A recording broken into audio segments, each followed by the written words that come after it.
Hey guys, tonight we're heading west. Not the Hollywood kind, with shiny spurs and dramatic saloon duels. This is the real Wild West, the dusty, dangerous, socially fragile frontier, where a raised eyebrow could get you shot and smiling too long meant something was about to go terribly wrong. We're going to explore what it was actually like to live by the unspoken rules of a world where justice wore a moustache and everyone smelled faintly of gunpowder and unwashed denim. Before we saddle up, take a second to like the video and subscribe, but only if you genuinely enjoy these late-night mental stagecoaches into historical misery. And drop a comment letting me know where you're listening from and what time your brain decided it needed cowboy anxiety to fall asleep. I always love seeing who's drifting off with the rest of us, even if it's while picturing a horse stepping on your last remaining boot. Now dim the lights, maybe tilt your hat low over your eyes, and let the creak of an old porch swing carry you into a time where survival depended entirely on how well you could read a room, and how fast you could leave it. Congratulations! You've just woken up in the American frontier, circa 1872. The good news? You're alive. The bad news? You're alive here. The first thing you notice is dust. It's not just on the floor or in the air. It's in your eyes, your teeth, your shirt, your soul. You inhale, cough, and taste dry pine, tobacco, and regret. The bed you're in, if you can call it that, is a lopsided wooden frame stuffed with horsehair and broken promises. The pillow is so flat it might actually be a folded shirt, except you're wearing your only shirt, so whatever's under your head is someone else's mistake. Your body aches like it's been used to settle a bar tab, which, statistically, it might have. Your joints pop, your back twinges, and your left foot feels like it's been stepped on by a mule with an attitude problem. You try to remember your name, but the world doesn't care. Here, identity isn't a birth certificate or a driver's license. It's your reputation. And yours hasn't been written yet. You're new. Which is almost worse than infamous. You're not anyone here. Yet. That's the first rule of the West. Nobody asks where you came from, but everyone's already guessing. Drift in from the east? Must be a failed prospector. Talk too fast. Probably a grifter. Say nothing. Definitely hiding something. This place runs on suspicion disguised as politeness. Men nod at you in the street, not because they like you, but because they need to know whether to shoot you later. You swing your legs out of bed and plant your feet on the warped wooden floorboards. It creaks like a snitch. Your boots, dusty, cracked, slightly too small, wait at the edge of the bed like judgment. You slip them on. They don't fit right. They never will. Not because of the size, but because nothing ever fits perfectly out here. Not clothes, not stories, not people.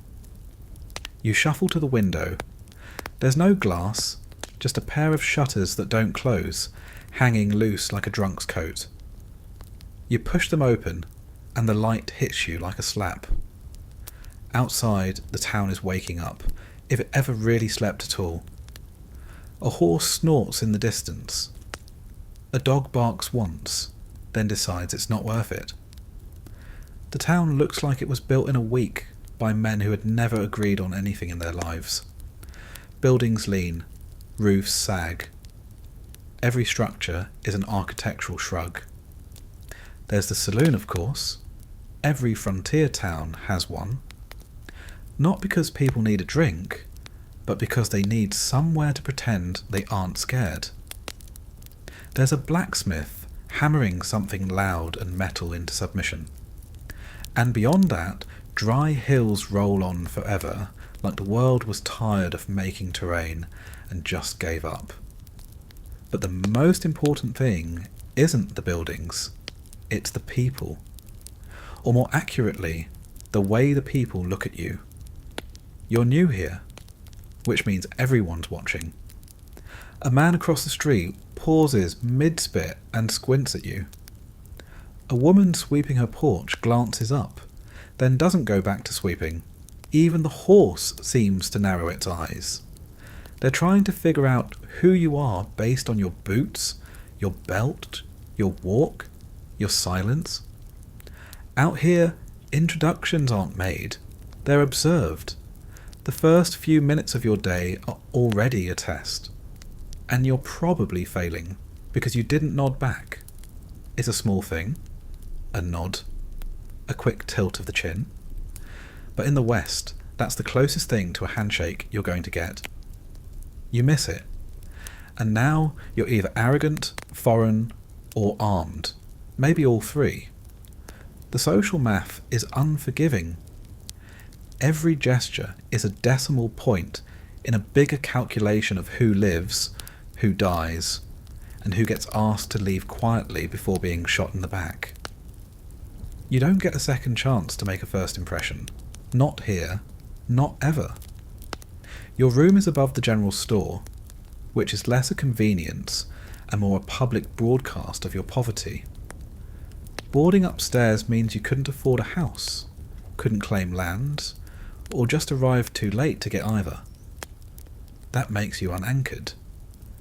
And in a world obsessed with belonging, nothing is more suspicious than not having somewhere to be. You get dressed, slowly, not out of laziness, but because every layer is a performance.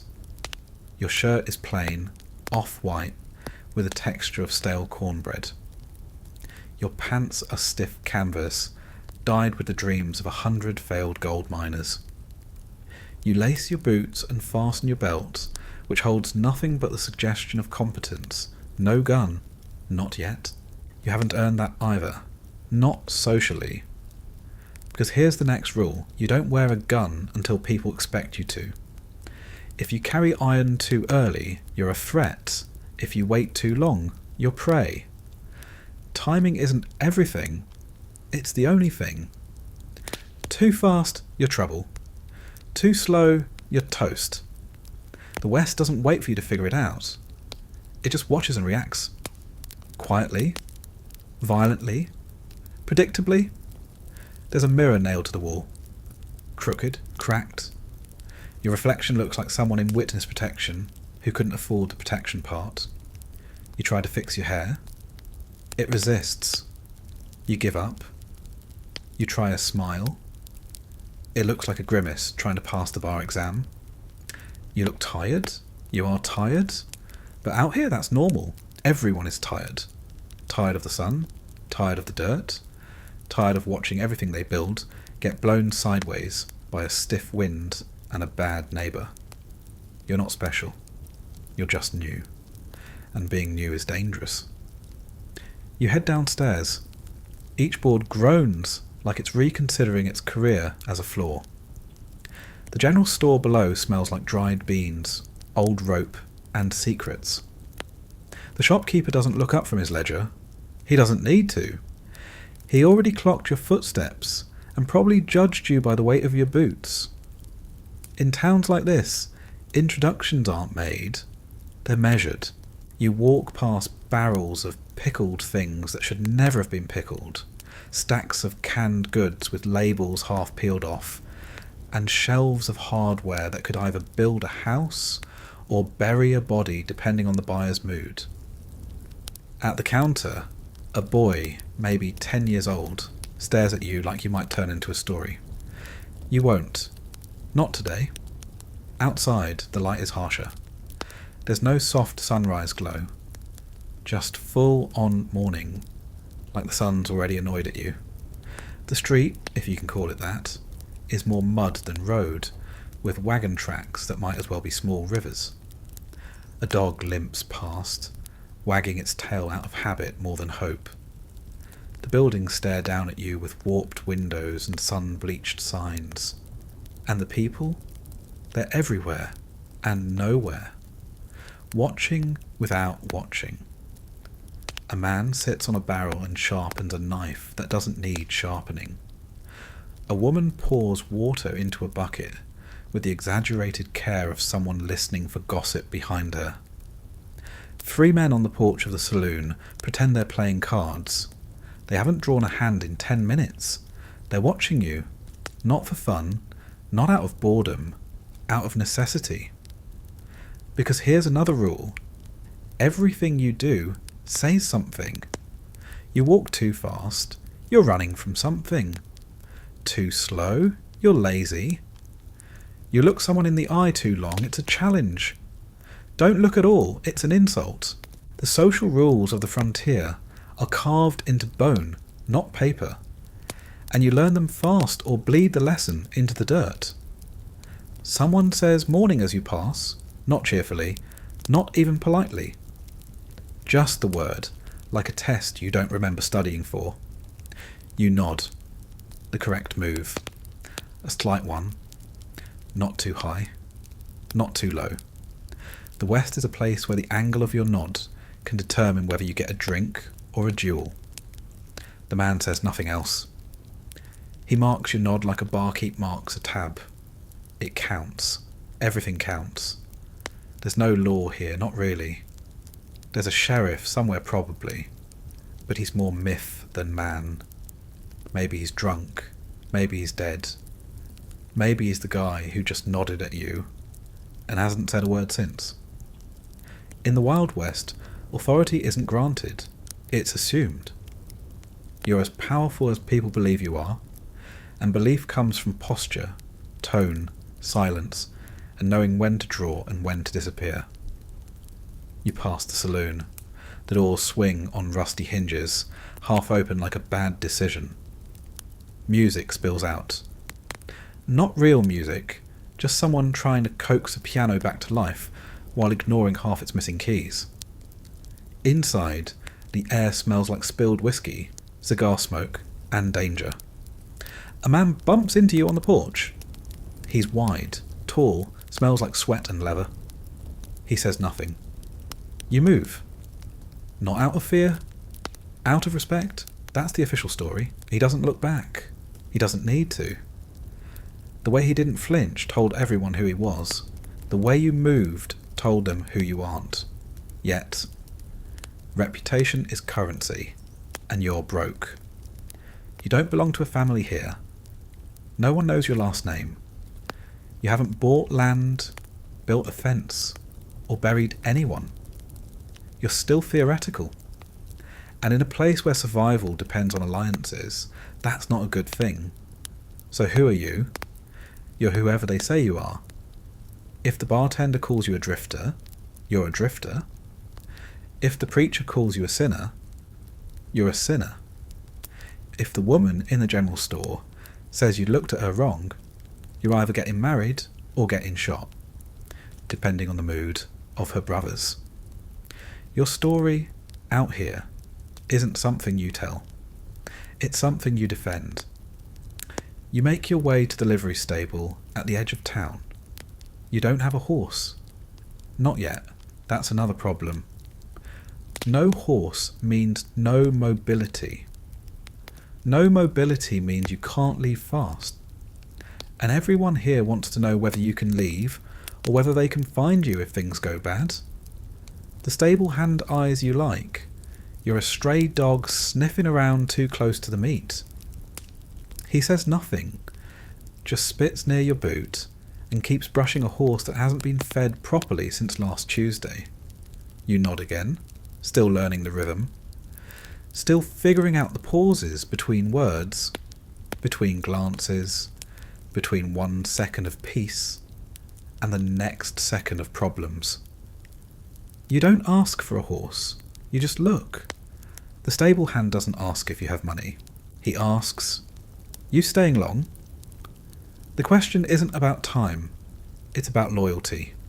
Land, ties, roots.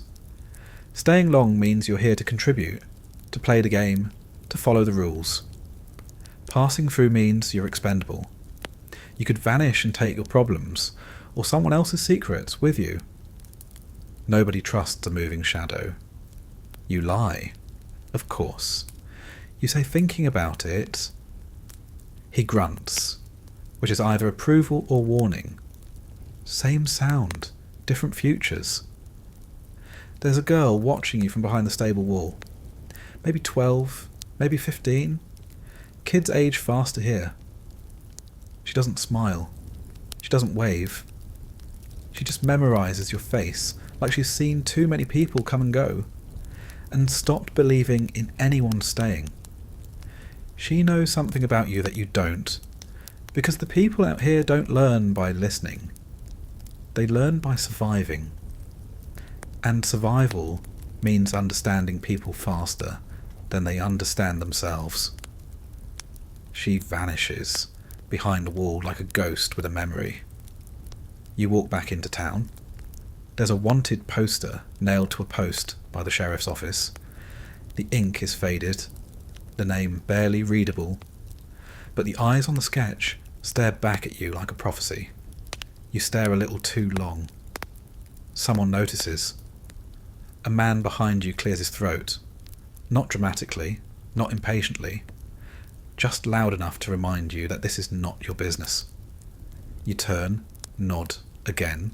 He nods back. Mutual understanding. You weren't here to challenge, you were just curious. Curiosity is fine, as long as it stays quiet. You're learning. The West doesn't teach in lessons. It teaches in silences. Back in town square, if you can call it that, a group of men argue about fencing. Not philosophy, not politics, fencing. Whose land ends where? Who gets water rights? Who stole whose shovel? And whether that counts as a declaration of war. The conversation is loud, but not heated. Not yet. Just the kind of loud that comes right before someone goes missing. You keep walking. Because here's another rule. If you're not part of the argument, don't become part of the aftermath. There's a church in the distance. White paint peeling like it's embarrassed to still be standing. A bell that hasn't rung in months. Maybe it's broken. Maybe no one wants to hear it. Maybe the last time it rang, something awful happened, and no one wants to tempt the sound again. Next to it, a schoolhouse. Closed today. Maybe forever. Education comes second to irrigation. And everywhere you go, you feel it. That weight, that pressure of being unknown in a place that worships reputation more than it worships God. You are nothing yet, not a name, not a story, not even a good rumour. But you're being watched, and in the Wild West, being watched is never passive, it's preparation. You pass a man whittling a stick on a porch. He doesn't look up, which is more threatening than if he had. Not looking means he's confident. Confident he knows who you are. Or confident it doesn't matter. Either way, it's a message and you don't respond. Because you're learning now that sometimes the safest move is stillness. Movement is noticed. Stillness is remembered. He carves slowly. Not because he's making anything useful, but because the act of whittling sends its own signal. I have time, and I've survived enough to waste it. Time is currency in this place. The more of it you have, the more dangerous you're assumed to be. Out here, the deadliest men are always the calmest. The ones who flinch, they bleed first. The sound of a hammer rings out in the distance. Metal on metal. Someone's building something. Maybe a barn. Maybe a coffin. The two often use the same nails. You can't tell. And that's the point. Construction and destruction are never far apart in towns like this. One sunrise, you're planting. The next, you're burying. It's all just weather and willpower. You walk past the barber shop. There's a man inside shaving another man with a straight razor, and what looks like barely contained disdain. No one's speaking. Just long drags of the blade and the low wheeze of the barber's nose. It feels less like grooming and more like a hostage negotiation. You move on. Every building is a paragraph in a story no one's writing down. Every face is a question with too many answers. Some of these people were born here. Most weren't. Some are running from debts. Others from marriages. A few are chasing something. Gold, land, vengeance, or some blurry idea of freedom they once read about in a paper 2 years out of date. And all of them know that out here, the past doesn't follow you. It waits ahead, in disguise, ready to reintroduce itself when you least expect it. By midday, you've said maybe 4 words. No one seems to mind. This isn't a place for chatter. It's a place for presence. You don't prove yourself with talk. You prove yourself with how you stand, how you eat, how you react when the saloon doors swing open and a man walks in with blood on his boots and no one asks why. You're not from here, but you've been here long enough now for them to know whether you belong. And they've decided, not yet. You're still in limbo. A social purgatory made of dust and distant gunfire. You're not quite threatening, not quite useful, not yet a fixture. Just a piece on the board that hasn't moved enough to warrant a strategy. So they test you. Softly. Constantly. A bump in the street that doesn't come with an apology. A drink served slightly warm. A question asked not for information but for hesitation. Where do you come from? They'll ask, knowing damn well they don't care. It's not about the answer. It's about the pause. You say back east. It's the safest lie. Vague, boring, and generally uncheckable. But now they're imagining things. East of what? A river? A prison? A war? You've given them space to build a backstory for you, and they will. And the most dangerous part, their version might stick better than yours. There's a man who watches you from the telegraph office. He never leaves the porch. Just sits there with a notebook he never writes in. He's got a thin moustache and a stare that's not quite hostile, but definitely collecting data. They say he used to be a Pinkerton, or a preacher, or both.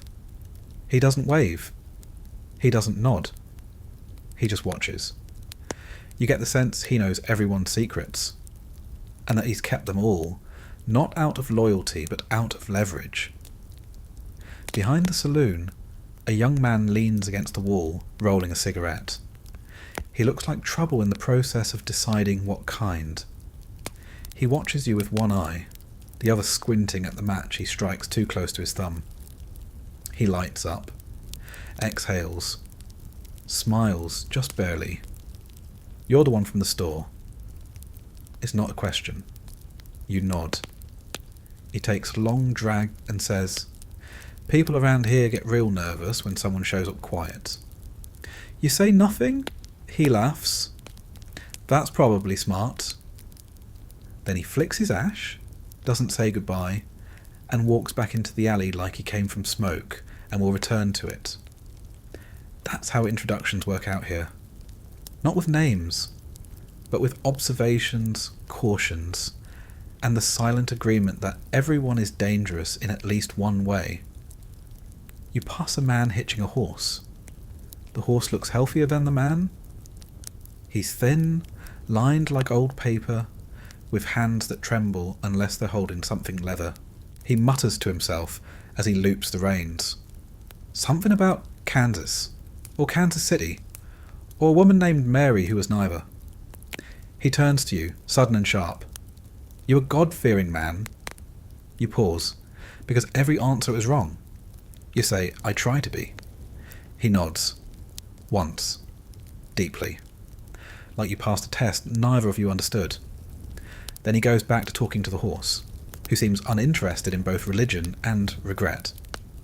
You move on. There's a rhythm to this town now. You can feel it. A pulse under the dust. A tension in every silence. No one's smiling, but no one's panicking either. It's not peace. It's equilibrium. An equilibrium in the West is the moment between threats. You're part of it now. Even if you don't want to be. By nightfall, you've earned one thing. Your place on the edge. Not in, not out. Just watched. Someone offers you a seat at a fire behind the saloon. A group of men drinking from mismatched bottles and eating beans straight from the pot. They don't ask your name. They don't ask what you do. They just scoot over, make room, and hand you a fork, which is a welcome and a warning. Because if they're letting you that close, it means they want to know how you smell, how you chew, how you listen, and maybe how fast you move if one of them pulls a knife to settle a long-forgotten insult over who stole whose saddle 3 towns back. No one talks at first, just the fire crackling and the distant cough of a sick mule. Then one of them, an older man with boots older than you are, says, "You looking to stay?" You answer carefully. You say, "Depends." He chuckles. Not kindly. Not unkindly. They all say that, he mutters. Then he eats another spoonful and says no more. The conversation ends there. Because sometimes the conversation is just bait. Later, back in your rented room above the store, you lie in bed staring at the cracked ceiling. The sounds of the town filter up through the floorboards. Boots on stairs, laughter that doesn't quite sound joyful, the thunk of glass on wood, the occasional distant yell that fades before you can hear what it meant. You think about the day. You didn't die. That's something. You weren't asked to leave. That's more than something. But you weren't invited to stay either. Not really. Not yet. And as you lie there, boots by the bed, shirt folded but not quite clean, you realise something else. Here in the Wild West, you're not judged by who you are. You're judged by what you do when no one's sure they're watching. Because someone always is. And in this place, identity isn't a given. It's a standoff. The Wild West doesn't welcome you with open arms. It leans against the doorframe, spits, and waits to see if you flinch. When people talk about the West, they picture wide skies and open land, freedom, expansion. But they never tell you that the sky is too big, the land too loud, and the freedom comes with a 50% chance of dying alone with your boots off and your name mispronounced on a tombstone you'll never get. The air here isn't just dry, it's hungry. It steals the moisture from your mouth before you've had a chance to curse the heat. You wake up dry. Your lips are cracked. Your throat feels like you've been gargling with gravel. And your skin, every inch of it, is slowly turning into hide. There's no breeze. There's wind, sure. But wind isn't helpful. Wind here doesn't cool you off. It throws sand in your eyes, kicks dirt in your food, and slams doors that were never fully closed. It whistles through cracks in buildings like it's laughing at you for thinking wood and nails were enough to tame this place. And the sun, God, the sun, it doesn't rise so much as it arrives. Like a sheriff with something to prove. No gentle warmth, no golden glow. Just a full blast of punishment from the moment it climbs over the hills. You don't ease into the day. You endure it. Your clothes cling to you in the worst ways. Not because of sweat, though there's plenty of that, but because the fabric is stiff from yesterday's dust, last week's blood, and the fact that washing is luxury reserved for corpses and barbershop towels.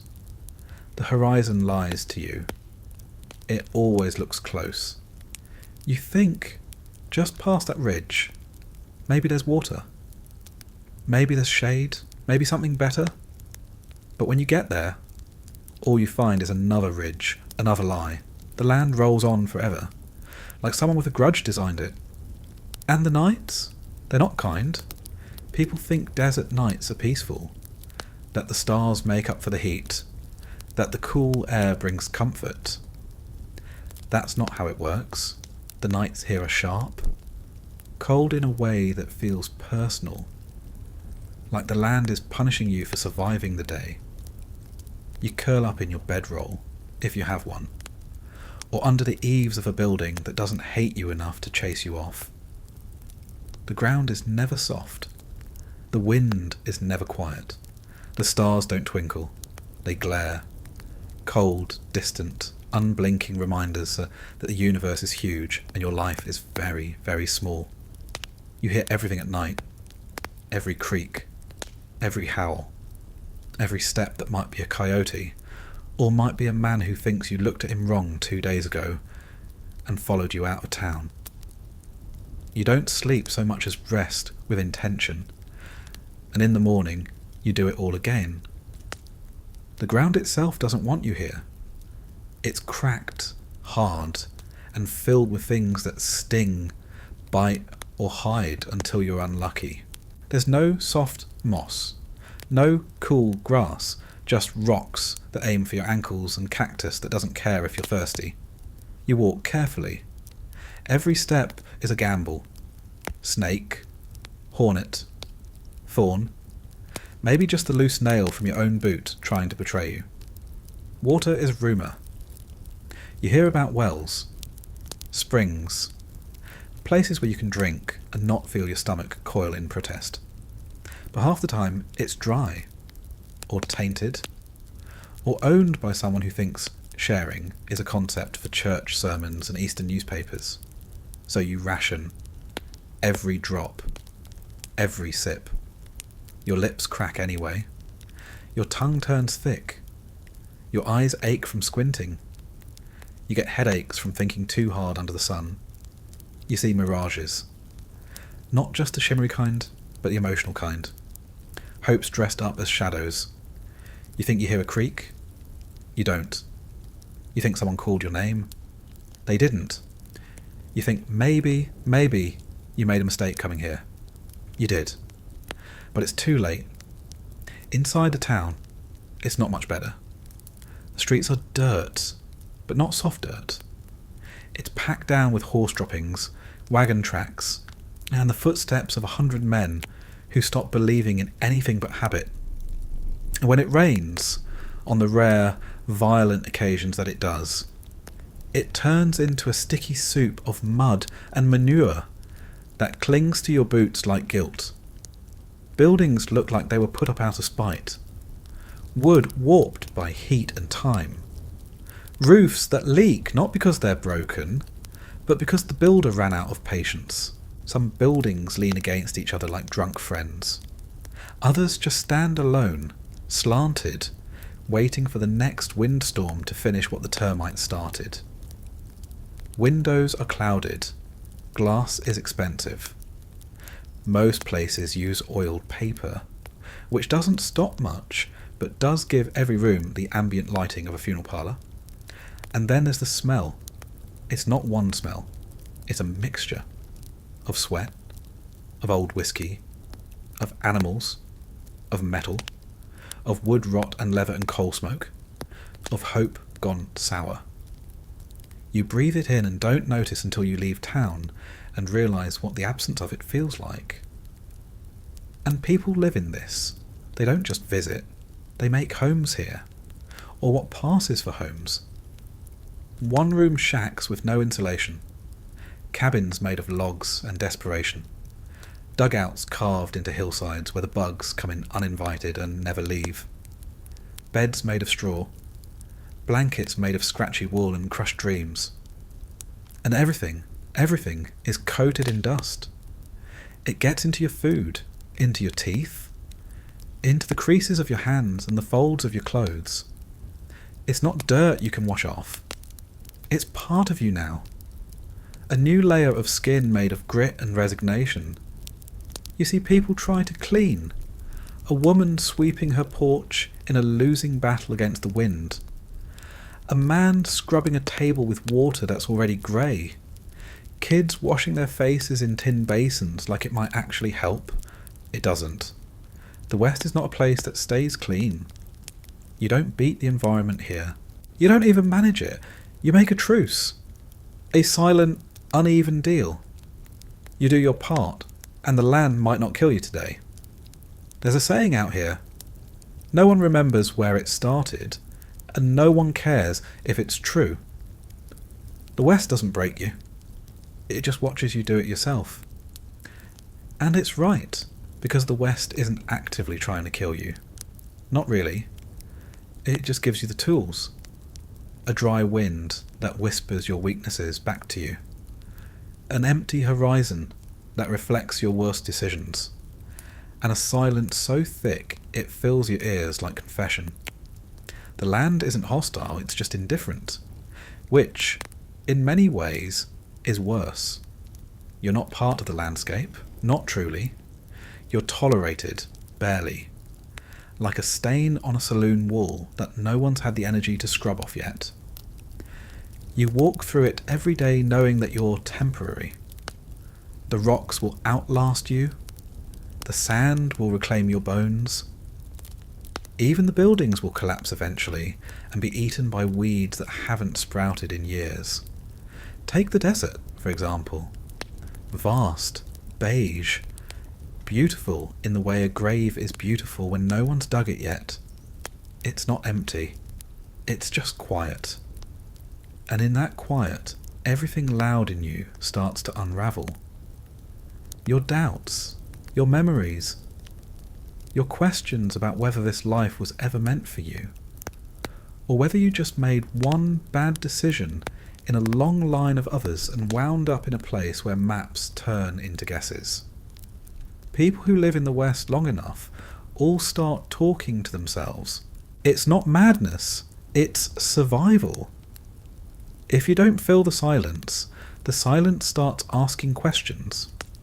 Questions like, what happens if you run out of water? And would anyone notice if you didn't come back from that ride? And then there's the heat. It's not like city heat, not thick, not muggy. There's no air here to cling to you. The heat here bakes you from the outside in. It doesn't make you sweat. It steals your sweat. The sun sits over you like a judge, and by noon it's already rendered its verdict. If you work outside, you learn to love your hat. Not like a friend, more like a shield you polish with the greasy hope that it might save your life. The brim isn't fashion. It's a line between seeing and blindness. Without it, the sun drills into your skull like it's trying to tap something out of you. Even animals act differently under this sun. Horses don't neigh. They wheeze. Dogs don't bark unless there's a reason. And even then it's half-hearted. Chickens go quiet. Cows lay down like they've given up mid-thought. You pass people in the street and no one moves fast. Not because they're lazy. Because speed means sweat. And sweat means weakness. You walk slow, steady. Like everything you do out here might be the last thing you do if you do it too hard. And then there's the cold. Not the polite kind of cold that nips at your ears. This is the kind of cold that gets into your bones and starts unpacking. Nights in the West aren't a relief. They're a reversal. All the heat you hoarded during the day bleeds out of you by sundown. You go to bed in your clothes. All of them. You wrap yourself in blankets that smell like goat and mildew and the long breath of winter. If you have a fire, you're lucky. If you have wood to burn, you're rich. But most people, they make do with a few glowing embers, a prayer, and a bottle. You sleep curled tight, like you're trying to keep your warmth from escaping. And you wake up with fingers so stiff they feel wooden. You crack your knuckles and they sound like floorboards. You stand up slow, because anything faster might break something permanent. You want weather. There's only two kinds, punishing and confusing. droughts that last months, then flash floods that destroy everything you didn't finish building, windstorms that erase roads, lightning strikes that start fires in towns with no buckets, hailstones that come down like the skies throwing rocks, tornadoes that lift barns and drop them like God misclicked. And still, people stay. They stay because of land, because of stubbornness, because somewhere in the baked crust of this dirt is the promise of ownership, of legacy, of maybe it'll be better next season. But the environment doesn't reward optimism. It tolerates desperation. Even the ground is suspect. Soft where it should be hard, hard where you need it soft, sand that looks solid until your horse sinks, clay that cracks until your shovel hits it and you feel the jolt in your jaw. And don't ask about farming. Trying to grow food in the West is like trying to raise fish in a barrel full of dust. The soil is mean. Not poor, mean. It fights you. You drop seeds into the ground and hope the wind doesn't steal them. You water them and pray the sun doesn't boil them. You build fences around them, only to find out a rabbit dug under, a bird pecked through, or your neighbour came by in the night and helped himself. Because out here, ownership is only real if you can defend it. Same goes for your home. Your house, if you're lucky enough to call it that, is a box. 4 walls, a roof that leaks when it's too hot to rain, and maybe a chair that doesn't splinter when you sit in it.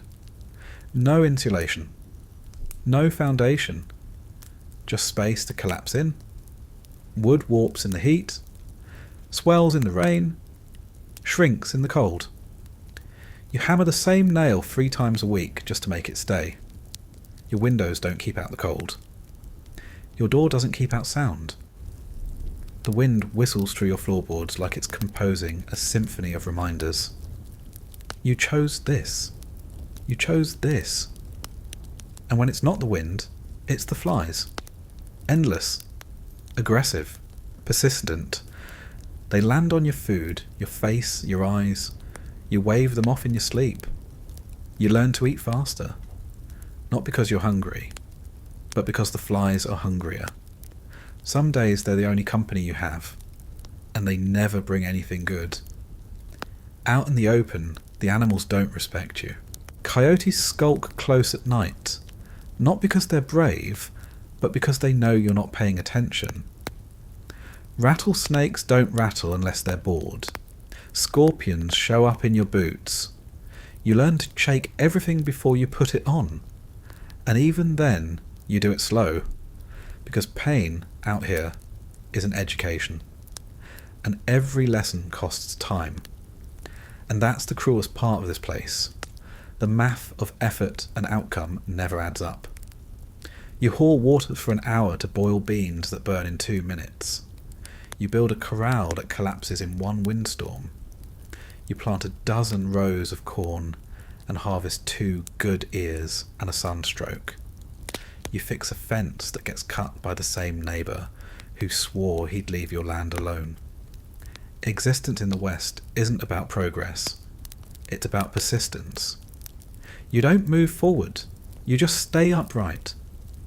You watch the same sun rise and fall over the same ridge. You track the days by the new aches in your back, the new cracks in your boots, the new stains on your shirt. And you don't complain. Not out loud. Because complaining is like bleeding. It attracts the wrong kind of attention. So you grit your teeth. You spit into the dirt. You curse under your breath. And you keep walking. Because if you stop, the land notices. And it doesn't miss. By now you understand, the Wild West isn't just a place, it's a condition. A prolonged physical diagnosis of hardship with no known cure. And the worst part, it doesn't announce itself. It creeps in. One day, you realise your hands are always dirty. Not just surface grime, but deeply, undeniably stained with the same dust that coats the town, the people, the past. You scrub them in cold water, in creek mud, even with lye, and still, under your nails, more west. There's a smell in your clothes that's permanent now. Smoke, salt, sweat, animal. You don't notice it at first, because everything around you smells the same. But if you leave town, even for a day, and come back, it hits you, like walking into an old wound. Familiar, ugly, unavoidable. You start noticing how everything here is patched. Every building, every shirt, every wagon wheel, even people. Scars on arms, on faces, on stories they don't tell all the way through. Nobody owns anything new. Nobody is new. Not for long. And time moves differently. Not faster, not slower, just sideways. Days don't feel distinct. They blur. Dust storms roll in without warning. Light fades without ceremony. You mark the calendar not by holidays, but by repairs. The day the well broke, the week the horse threw a shoe, the month the rain came too late. You count seasons by the number of shirts you wore through. Out in the fields, if you have them, the work is relentless. Not back-breaking, it's soul-breaking. The kind of toil that doesn't build character. It just wears it down like sandstone until all that's left is routine and muscle memory. You stop planting hope. You plant seed. You wait. You pray, quietly, bitterly, not in churches but in habits, because the environment out here doesn't offer blessings. It just withholds disaster if it's in the mood. And no matter where you go, on foot, on horseback, along some forgotten trail, you're never alone. And the silence follows. It walks with you, sits with you, sleeps beside you. The kind of silence that isn't empty. It's listening, waiting for you to say something foolish so it can echo it back at you louder. In town, you start to understand why everyone speaks in short sentences. There's no point wasting breath. Every word out here costs hydration, and every opinion is a gamble. People speak slow too, not because they're slow, but because nothing out here forgives a misspoken word. Not the people, not the land, not the sky. You learn to stop asking questions. You learn to nod more. You learn that maybe is a complete sentence. And the animals, they don't trust you. Not the horses who roll their eyes and refuse to be caught. Not the cows who look at you like you're the final nail in a bad plan. Not even the chickens who scatter at the sound of your boots like they know you lost something today and might take it out on them. You walk through town and notice the small things. The way people tie their boots twice. The way every saddle is hung in the same corner of the barn. The way people knock before entering a room, even one with no door, because out here boundaries are psychological. If someone claims a corner, it's theirs. Cross it wrong, and you're in the dirt before you know why. You hear laughter sometimes, from the saloon, from a porch, from a child throwing rocks at nothing. It's not carefree, it's manic. Sharp around the edges. Like people laugh here not because something is funny, but because if they didn't laugh, they'd start screaming. Children grow quiet young. Not silent, just serious. They look at you with eyes that are already a decade older than their bones. Kids who know how to load a rifle but can't spell their names.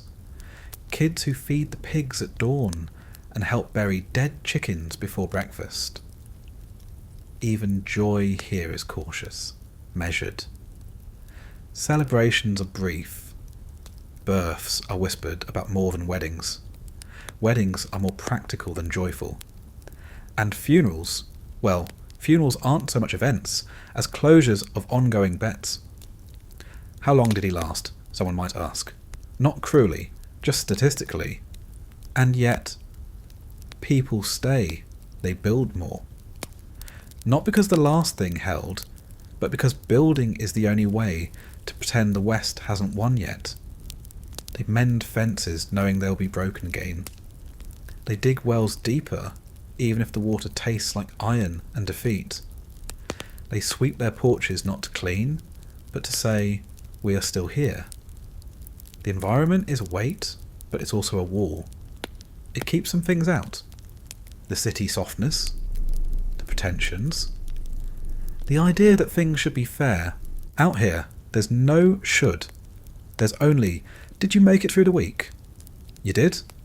Good. Do it again. And here's the most unsettling part. After enough time, it becomes normal. The filth, the fatigue, the smell of mouldy flour, the sight of a man burying his friend behind the church because the undertaker ran out of pine boxes, the creak of an empty rocking chair outside a house where no one lives anymore. It doesn't shock you. It doesn't even register. It just becomes background. The West doesn't ask for permission to get inside you. It just does. Quietly. Thoroughly. And one morning, you wake up, stretch your back, dust off your hat, and realise you don't hate it anymore. You don't love it either. You just belong to it. Not because it embraced you, but because it never gave you another option. You finish your coffee. Thick, bitter, gritty. You step onto the porch, squint into the light, and feel that first gust of wind. It stings your face, cuts through your coat. You don't flinch. You just nod at the land like it's an old, mean friend. And it nods back. Maybe. There's no such thing as free time in the Wild West. There's only time you haven't been put to use yet. You wake up before the sun.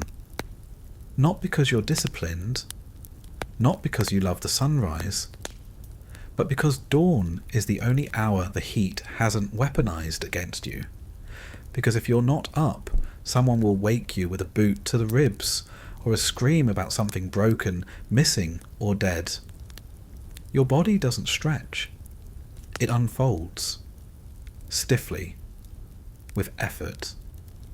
Like an old map that's been folded too long in a pocket soaked with sweat. Your back pops. Your knees ache. You roll your shoulders and something clicks that probably shouldn't. You're not old. You're just worked like you are. Coffee's already boiling, if you can call it coffee. It's more of a suggestion.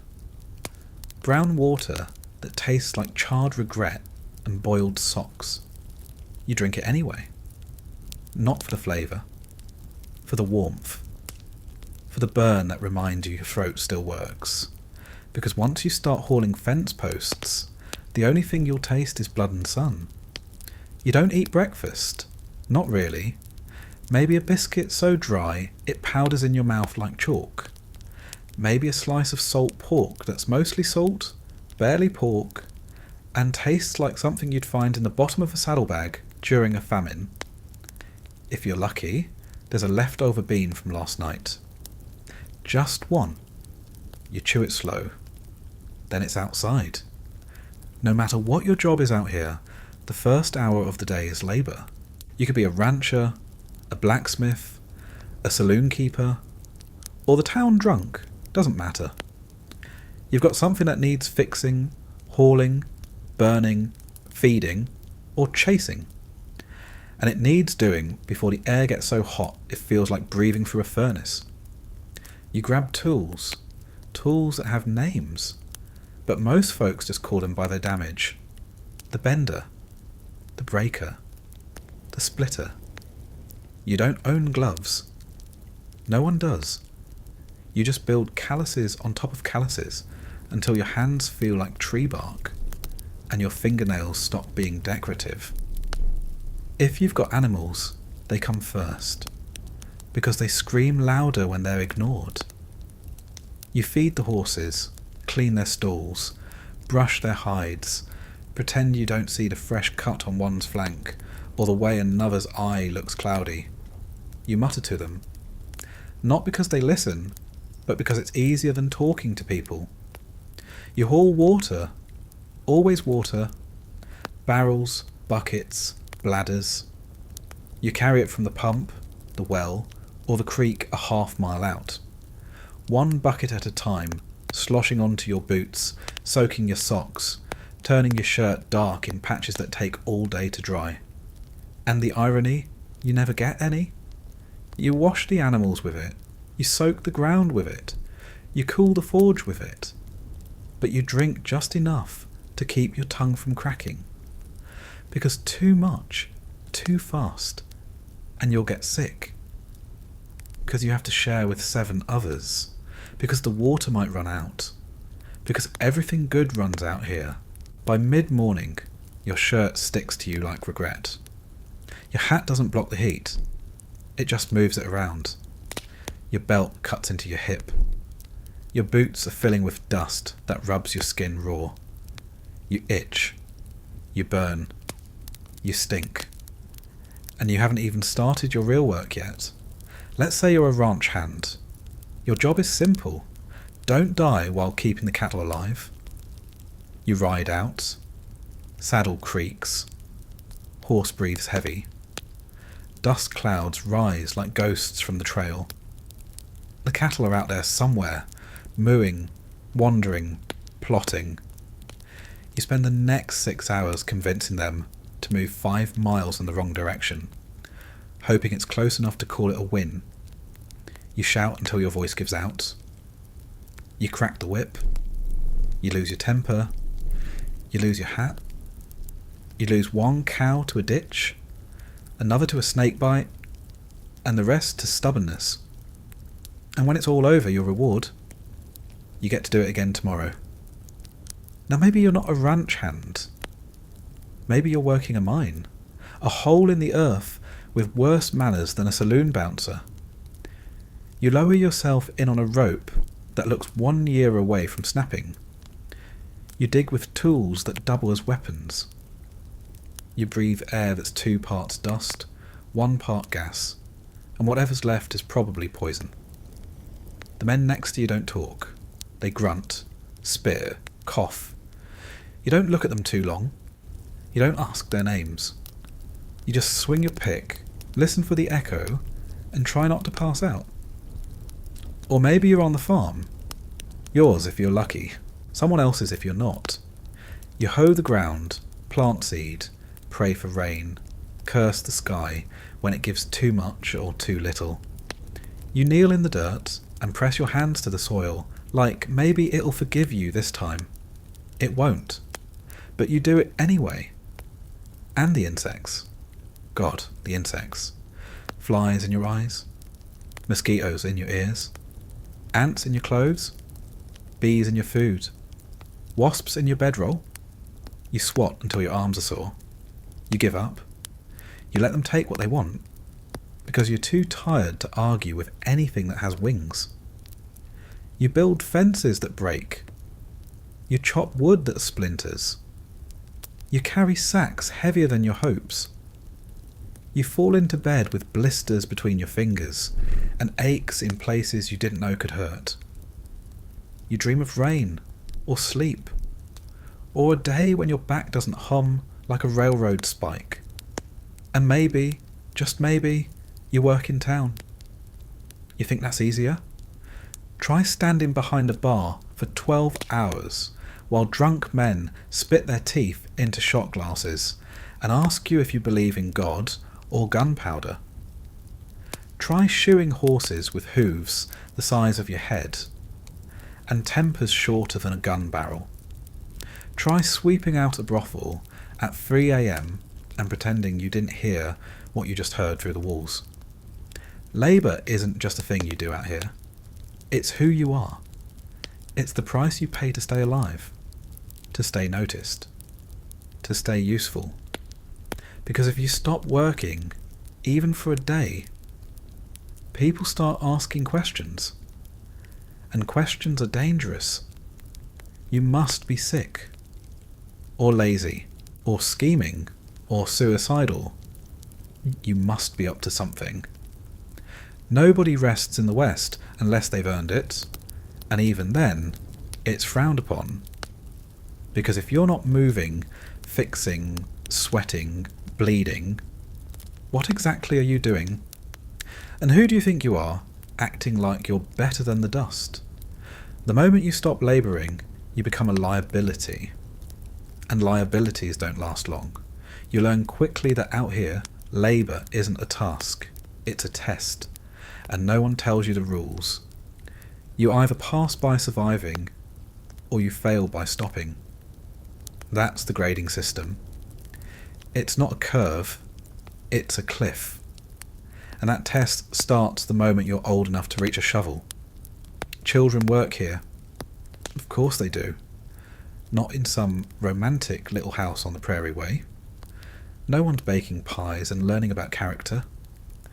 These kids are out in the sun, sweating like adults, doing jobs adults don't want to do, cleaning out the chicken coops, fetching water, digging holes they don't understand the purpose of, and probably shouldn't ask about. You see a 6-year-old holding a bucket of nails that weighs more than he does. You watch a 10-year-old girl deliver a lamb with her bare hands while her father drinks on the porch and mutters something about God's work. Kids don't grow up fast here. They just skip the childhood part altogether. Because play is what you do when your work is done, and the work is never done. And when you're not labouring with your body, you're labouring with your reputation. Every interaction is a job. Every nod, every handshake, every answer you give when someone says, "You new around here?" You're managing your presence like a brand no one asked to see. The way you walk, the way you carry a hammer, the way you look at someone when they tell a joke that isn't funny. It's all part of the workload. Because in a place with no laws worth trusting, the only real currency is how useful or dangerous people think you are. So you don't just work hard, you perform hard. You carry that lumber like it's light. You lift that sack like it's filled with feathers and not potatoes soaked in rot water. You keep a straight face when your spine screams. You whistle when you'd rather groan, because weakness is social poison, and no one out here wants to catch it. You learn tricks, life hacks if life came with blood. You learn to patch a shirt with wire.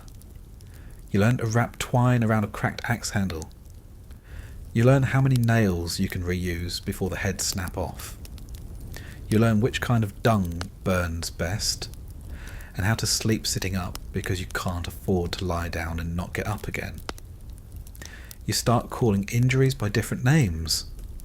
A scratch means anything that hasn't gotten infected yet. A bruise means a bone that isn't sticking out. A bad day means you didn't lose anything vital. And when someone says they're fine, it usually means they've just been stepped on by a mule, bled through 2 layers of clothing, and still have to fix a fence before sundown. There's no paid time off.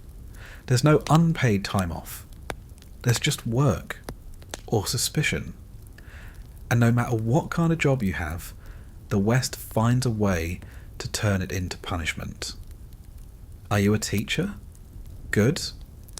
That means you're underpaid, overworked, and expected to keep 3 dozen feral children from stabbing each other with chalk. Run a store? Congratulations. You're now the community therapist, lie detector, banker, supply clerk, and gun dealer. All in one outfit that smells like vinegar and despair. Sheriff? That's not a job, that's a dare. You're expected to stop drunk fights, settle land disputes, put out fires, and occasionally officiate a shotgun wedding, all with the same badge and a sidearm that misfires if the wind hits it wrong. Even being a preacher isn't restful.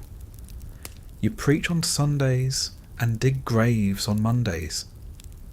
You console widows and lecture drunks and bless cattle and chase off coyotes. And if your sermons are too long, someone throws a bottle at your pulpit. If they're too short, someone accuses you of hiding something. You walk a moral tightrope with no net. And then there's the women. Their labour doesn't end. Not at sunset. Not when the men come home.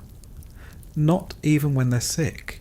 They chop wood, milk cows, boil laundry, birth children, scrape dishes, patch everything, roofs, socks, relationships. They do it without rest and without applause. The closest thing to a break is collapsing from exhaustion before someone needs feeding again. And the labour doesn't stop at home. Women run boarding houses, keep books, load rifles, tend gardens, teach, heal, and in more than a few cases, run businesses sharper and smarter than the men who try to cheat them. And still, when they walk down the street, they're stared at like they don't belong in public, even though they're the only reason the public still exists. Even prostitutes, who people pretend to pity, do more work before noon than most men do in a week. They clean, charm, calculate, endure. They learn when to smile and when to swing a bottle. They know who's dangerous before he opens his mouth. They work through injuries, pregnancies, heartbreak, and hangovers. And at the end of the week, they still get blamed for someone else's sins. Because out here, labour doesn't earn you respect. It earns you survival. And only just barely. There's no such thing as retirement. Just slower shoveling. Shakier hands. The kind of limp people pretend not to notice when they ask you to haul something just this once. You keep working because the day you stop is the day you fade. You see them sometimes. The old-timers, sitting on porches, staring off, not speaking, staring. Their hands still twitch like they're looking for something to hold. Their eyes track the horizon like it owes them something. You wonder what they did before. And then you realise the same thing you're doing now. Only longer. And maybe one day someone will look at you that way, if you live that long. Eventually, you start to forget what it feels like not to work. You forget the weight of a day with nothing expected of you. You forget the sensation of sitting without flinching when someone walks by.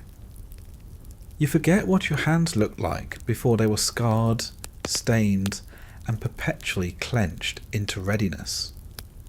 Your muscles stay tight even when you sleep.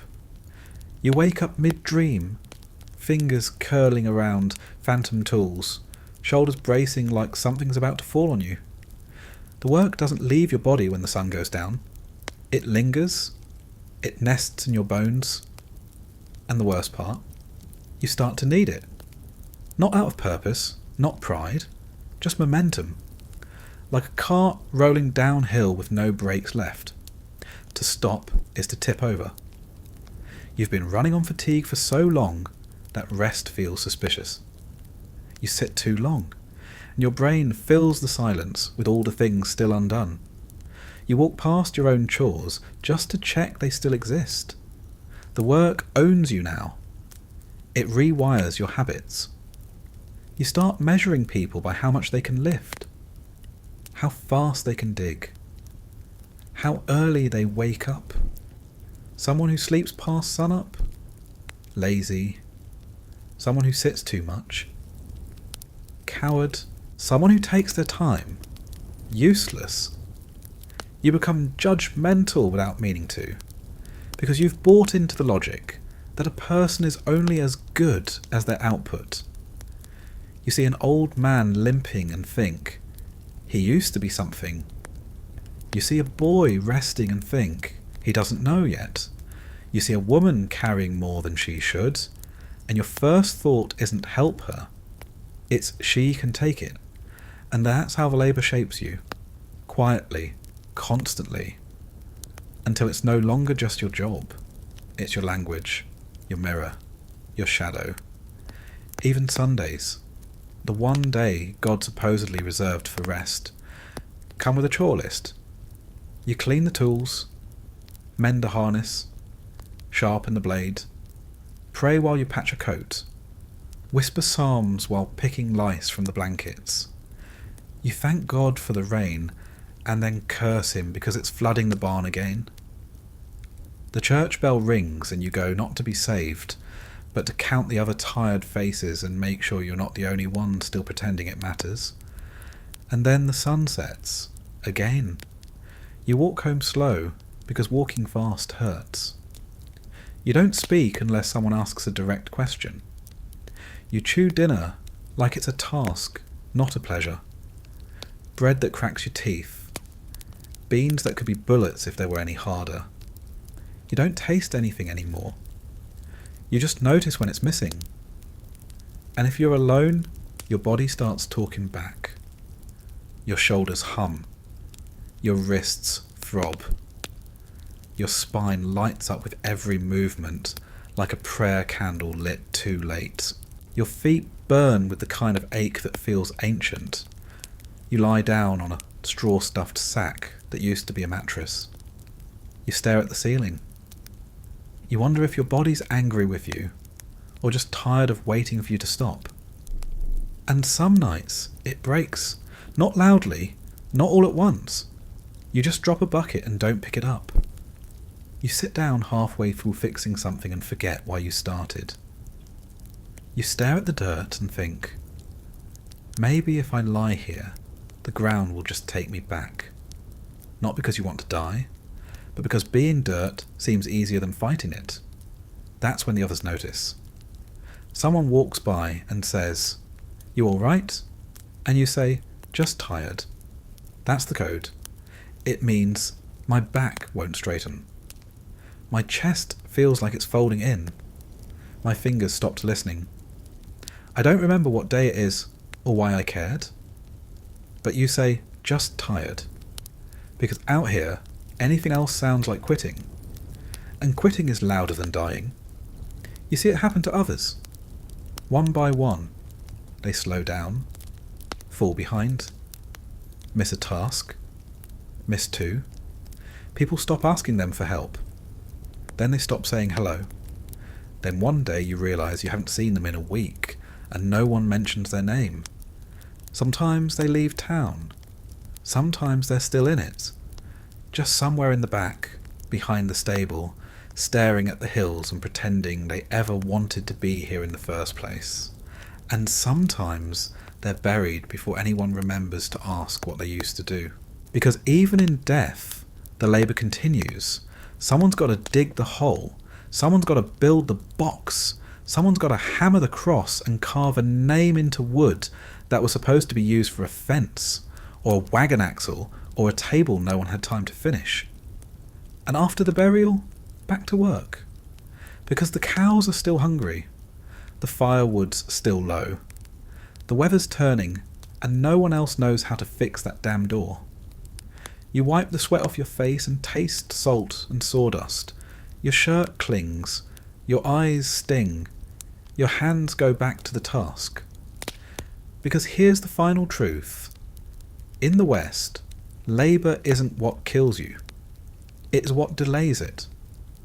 The day you stop working, that's the day the West stops pretending it doesn't see you. In the Wild West, no one needs to tell you where you stand. You already know. It's written on your boots. In the scuff marks and the stitching. In whether you own them or just borrowed them from a dead man. In how you walk.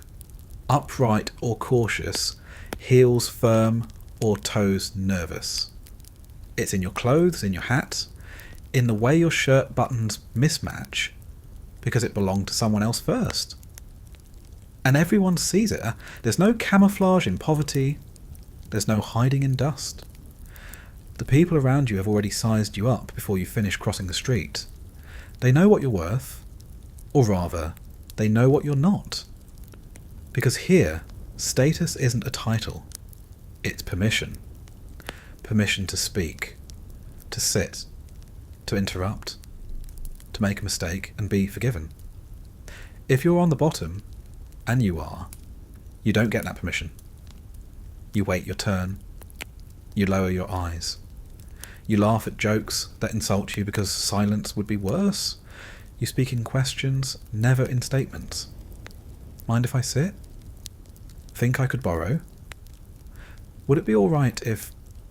And if you forget your place, you'll be reminded, immediately, loudly, sometimes violently. It might be a look, a word, a spit near your boots, a slap that's called a warning, or a shove that starts as fun and ends with you on your back, looking up at a circle of faces pretending they didn't see anything. Because in this place, shame isn't a feeling. It's a structure. There's a pecking order, and you're somewhere under the chickens. Above you, always, are the men with land. Not just money, land. Dirt they signed for. Dirt they fence.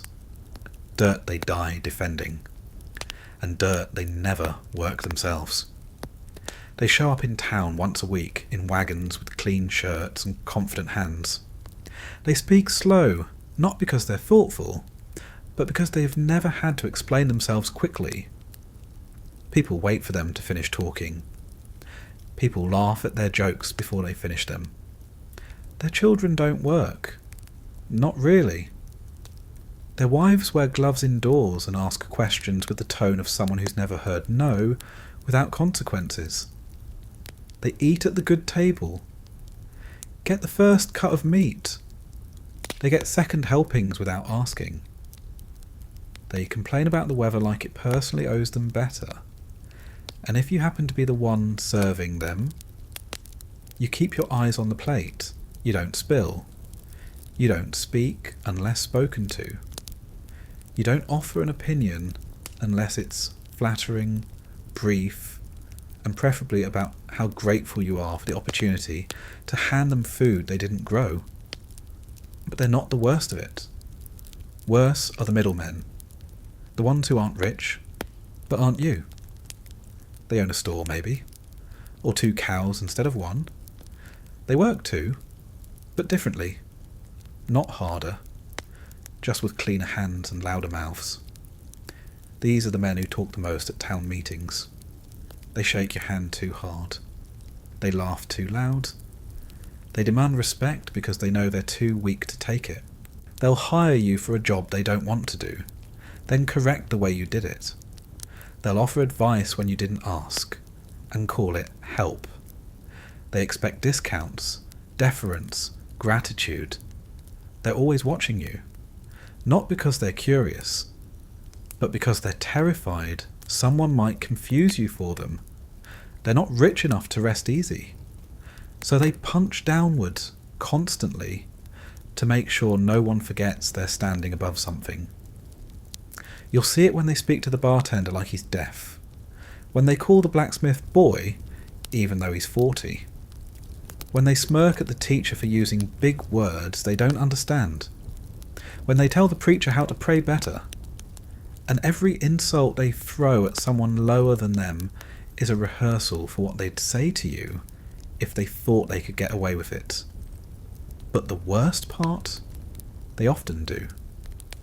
Because the system favours whoever yells first, whoever hits first, whoever owns the story when it starts making the rounds. So you learn to stay small. You learn to apologise when you're not wrong. You learn to smile when someone insults your face, your voice, your shoes, your mother, especially your mother. Because if you react, you're touchy, hot-tempered, dangerous. And that's all the excuse someone needs to beat you in the street and say you started it.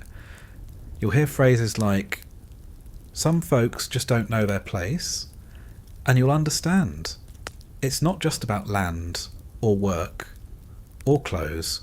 It's about knowing when to let someone talk down to you and nod like it's weather.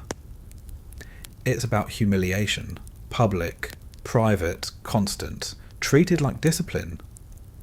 Even the buildings remind you. The saloon has a front door and a back door. You use the back. The general store has chairs on the porch, but not for you. You lean against the post and pretend you like standing. The church has pews for families and benches for everyone else. You don't sit in the front unless you're wearing a name someone recognises. And the jail, you don't have to be guilty to end up there, just unimportant. You get accused. Good luck. Doesn't matter what happened. It matters who says it happened. It matters how loud they say it. And how many friends they've got standing behind them, nodding before you even open your mouth. Justice isn't blind out here. She just squints and pretends she didn't see the bribe. There's a trick to surviving at the bottom of the West Ladder. You learn to listen first. Always listen. Who's talking? Who's laughing? Who's getting laughed at? Who's letting the silence hang a little too long? Because silence is never empty. Not out here. It's a judgment, a signal. Sometimes even a threat. And what's being said is only half the story. Because the real rules aren't in words. They're in how close someone stands when they speak. Whether they shake your hand or expect you to tip your hat. Whether they call you sir, friend, mister, or nothing at all. Because nothing is still a name. It's just shorthand for not worth knowing. You learn fast that if you don't come from the right blood, you're a guest in every room. Even if you built it. Even if you own it. Even if your name is on the land deed. Because land only matters if someone else agrees it's yours. An agreement depends on things you can't see in a mirror. Your accent, your last name, your skin. Out here, race isn't hidden. It's currency. Or liability. There's no politeness disguising it. No backpedaling. It's blunt, loud, carved into the town like a notch in a gunstock. If you're black, you're expected to be quiet. To take the worst work for the least money. And thank them for it. You don't get to look people in the eye. You don't walk into rooms first. You don't touch anything unless asked. You can't make a mistake. Not once. Or they'll say he's one of those. And if you're smart, that's even worse.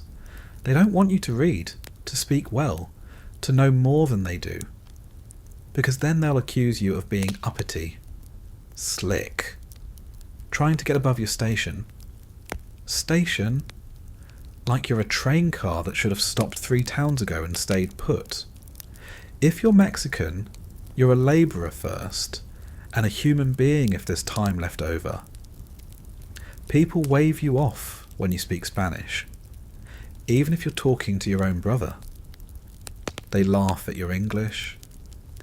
They ask if you're legal, like laws mean anything to the people who wrote them last week in pencil. You'll be called a thief before you even set foot near a horse, a liar before you open your mouth. And if you stand your ground, suddenly you're a problem that needs solving. If you're Chinese, the rules are even simpler. Don't be seen, lay the tracks, haul the wood, serve the food, build the towns and then disappear before someone blames you for the fact that it rained too hard last week. You're allowed to exist, just not loudly. You live in the margins. In shanty alleys behind real buildings.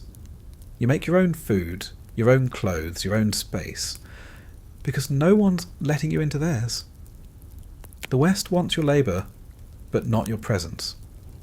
They want your skills, but not your story. And if you dare to succeed, they burn it down. They say it's competition, tensions, misunderstandings. But really, it's just humiliation in action. A punishment for forgetting your role in a story they wrote before you were born. And then there's gender. Being a woman in the West is like being a candle in a dust storm. You burn, You flicker. You fight to stay upright in a wind that wasn't meant for you. And no matter how steady your flame, someone's always trying to snuff it out, or claim it as their own. Women aren't people here. They're positions. Daughter, wife, widow. Anything outside that triangle is an accusation waiting to be made. You walk down the street alone and you get stares, whispers, a laugh that doesn't sound amused. You speak in a room full of men, and the silence afterward is louder than any shout. You ask for fairness and they call you spoiled. You demand it and they call you dangerous. Married, you're property. Unmarried, you're suspicious. Too young? Someone's planning your wedding? Too old? Someone's blaming you for not smiling more. You might own a business, but the paperwork lists your husband's name. You might know medicine, but you're still called girl by the man bleeding on your floor. You might be stronger, smarter, kinder than everyone in the room, but none of it matters if your skirt's too short or your voice is too firm. Humiliation follows you everywhere. And if you're not white, not rich, not male, it doubles, triples, spreads like smoke through your daily life. You're told to step aside, to wait, to accept less and say thank you, to nod when insulted and apologise when stepped on. You become fluent in swallowing your pride so often that one day you forget what it tastes like, and the small humiliations are the worst. You offer someone a seat and they ignore you. You say hello and they act like you didn't. You fix something and they take credit. You speak and they interrupt. You stand and they move closer. Just enough to remind you whose space this is. It's in the way they laugh a little too loud when you trip. In the way they use your first name like an insult. In the way they hand you a coin with 2 fingers, like your skin might rub off on theirs. It's in the pauses, the tone, the shoulder bump that wasn't on purpose. It's not just about power. It's about making sure you know who has it. Some folks try to escape the hierarchy by pretending it doesn't exist. They act like the land's the only thing that matters, that if you work hard enough, bleed long enough, sweat deeper than the next man, then respect will come like rain on dry ground. But the West doesn't work that way. This place is built on a pyramid of perception. Doesn't matter what's true. It only matters what people think is true, and how loudly they say it while everyone else listens. You can be the best blacksmith for 3 counties. Doesn't mean much if the banker's son calls you Iron Boy and laughs loud enough that nobody wants to be seen bringing you work. You could be the sharpest tracker in the territory, but if your face is the wrong shade, you're good for an Indian and not much else. You get sent into the woods, into danger, into places no one else wants to go, and they still won't invite you to the table when it's over. You can tell who's respected by how slow people are to interrupt them. You can tell who's disposable by how fast they get talked over. Every gesture has weight. Every silence has a cost. The preacher shakes hands with the banker, but only nods at the stable boy. The sheriff tips his hat to the mayor's wife, but grunts at the seamstress who patched up his son's Sunday shirt. The school teacher smiles at the merchant's child, but forgets the name of the cook's daughter, even though she's the one who shows up early, stays late, and writes her letters backwards from left to right because no one taught her otherwise, and no one corrects it, because some people's mistakes are growing pains, and other people's are evidence. Even illness follows the hierarchy. If you get sick and you're important, someone runs for the doctor. If you're not, they wait to see if you get better on your own. Maybe they bring broth. Maybe they don't. maybe they just shake their heads and mutter something about bad luck and bad breeding. And when you die, well, that depends too. The landowners get pine boxes, smooth wood, brass handles, a preacher who says their name like it matters. Labourers get wrapped in cloth, a cross if someone remembered, a stone if someone cared. The in-between, they get remembered for a week, then forgotten when someone else dies louder. You realise, after a while, that the hierarchy doesn't just shape how others see you, it changes how you see yourself. You hesitate before speaking. You lower your voice by habit. You step aside for people younger than you. You start sentences with "I'm sorry" even when you're not. You apologise for taking up space, for asking questions, for not laughing quick enough at someone else's joke.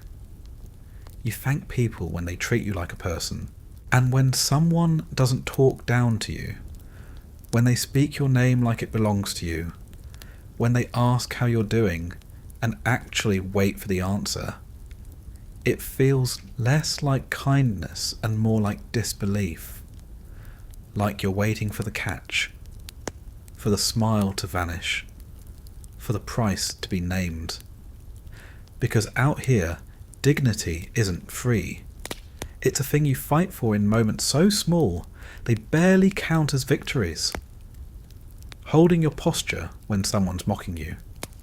Resisting the urge to mumble when you're nervous. Keeping your hand still when someone insults your father, your food, your face. Knowing full well that swinging first is exactly what they want. You find ways to preserve yourself in quiet. You iron your one shirt every Sunday, even if no one notices. You comb your hair straight, even when the wind will undo it 5 steps out the door. You teach your daughter to read, even though the law says she won't need it.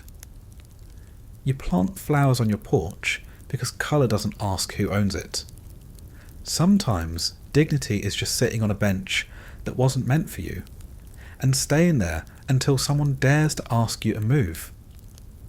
But not everyone gets that chance. Because sometimes humiliation isn't just social, it's enforced. You work 12 hours hauling barrels for a man who pays you in coins, so light they feel like they're laughing. You get handed a job no one else wants, and then blamed when it doesn't go right.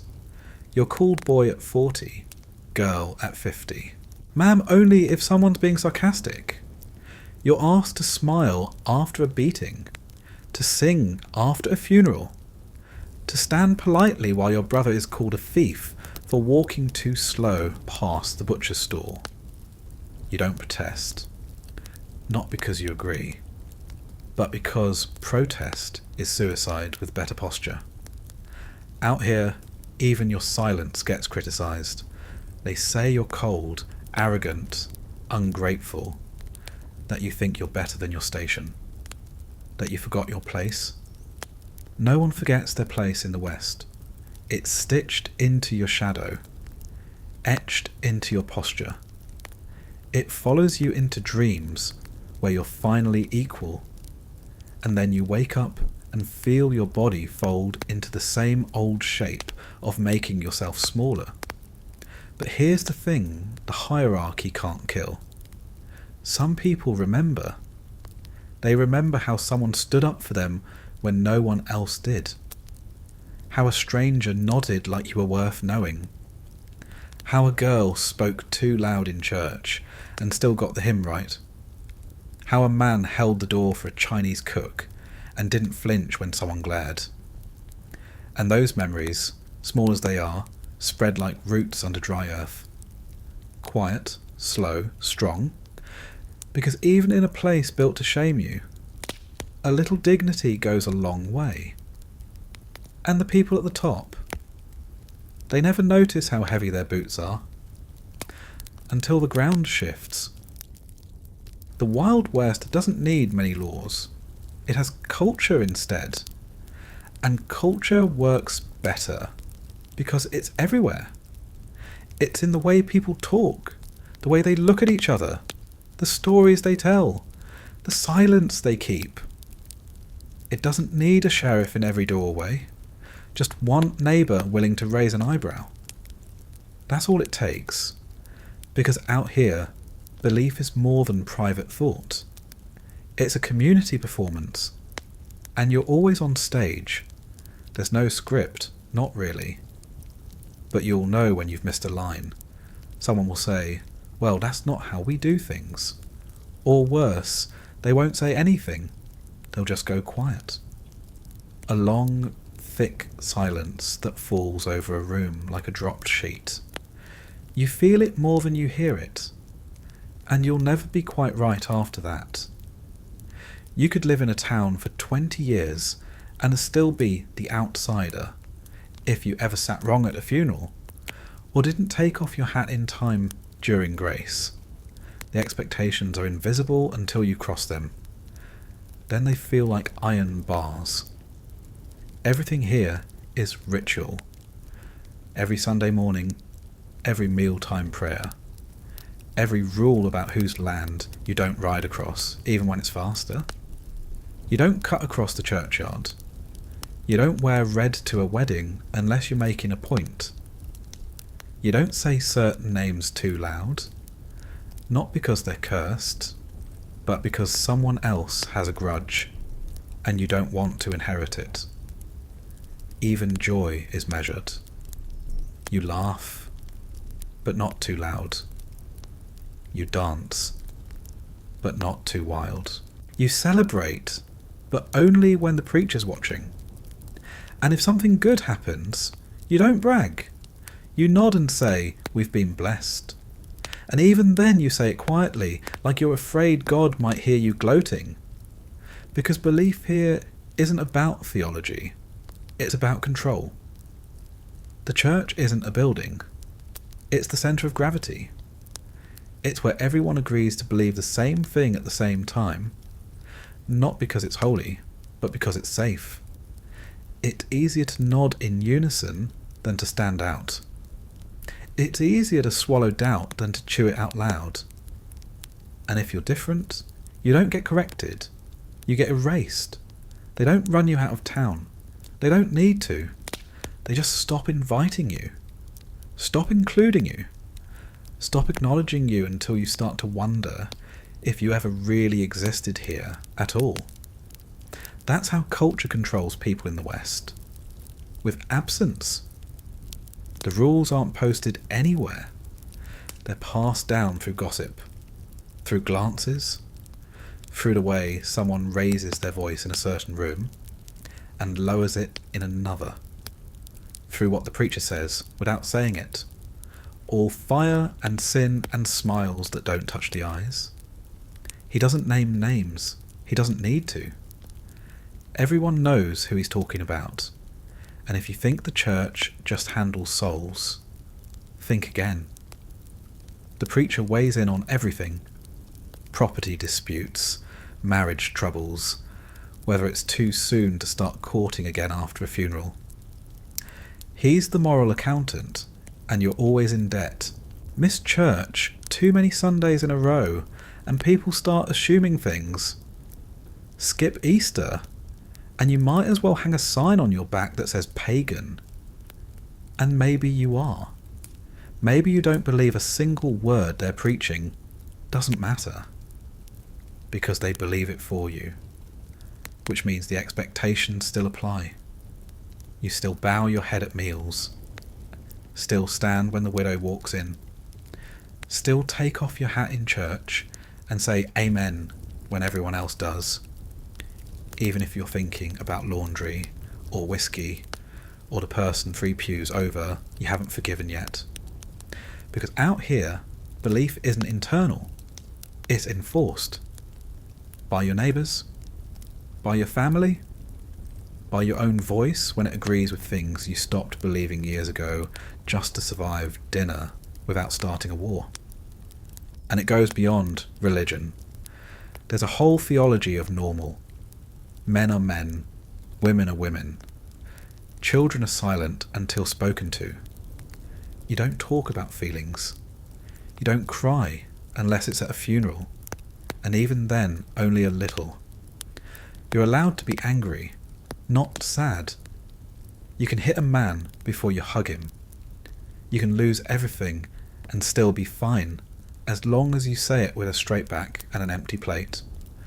Weakness isn't just frowned upon, it's offensive. A limp, a stutter, a tear, all violations of the unwritten script. If your hands shake, you hold them behind your back. If you can't read, you joke about it.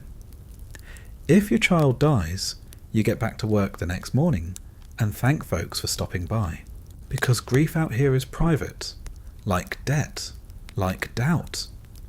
And if you express too much of either, someone might start talking.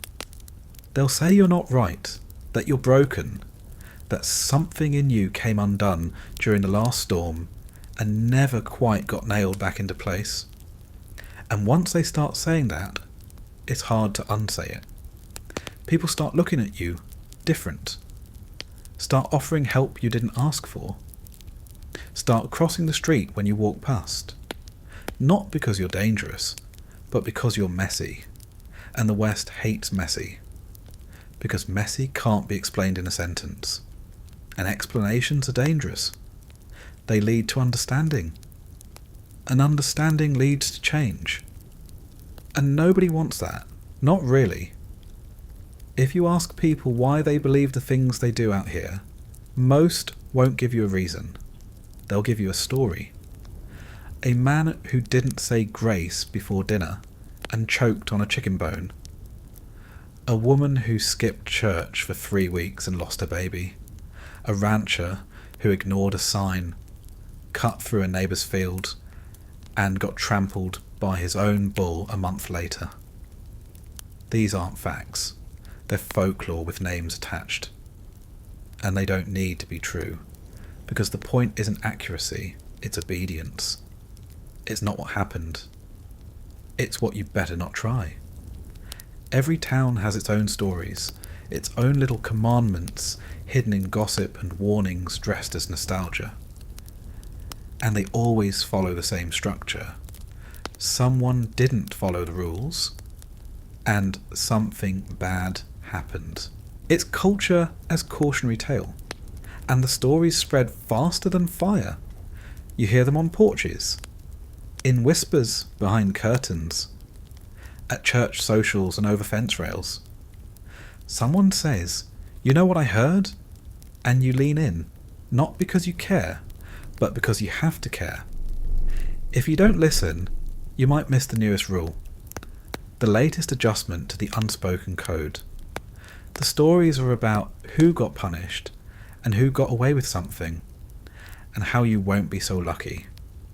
Because belief out here isn't about a relationship with God. It's a relationship with consequences. And they've got a whole spiritual ecosystem to back it up. Angels that take notes. Devils that wait for you to slip. Ghosts of people who didn't listen. Superstitions wrapped in Bible verses. Rituals passed off as tradition, even when they're just someone's bad habit from 2 generations ago that never got questioned. Someone hangs a horseshoe above the door, opened side up to hold the luck. Someone buries a dead animal at the edge of a property to bind the land. Someone sprinkles salt on a newborn's pillow to keep the fever away. Ask why, and the answer is always the same. That's just how it's done. There's no separation between culture and belief here. What you wear, what you say, what you don't say, it's all part of the same liturgy. Men wear boots, even if they've never ridden a horse. They tip their hats, not out of politeness, but to avoid looking soft. They spit because someone taught them it looked manly. They talk about weather like it's theology. Droughts are judgments, rain is mercy, hail is punishment. Dust storms are God's reminder that he can erase you any time he likes. Women wear long sleeves, even in the heat. Hair up, hands folded, words trimmed short.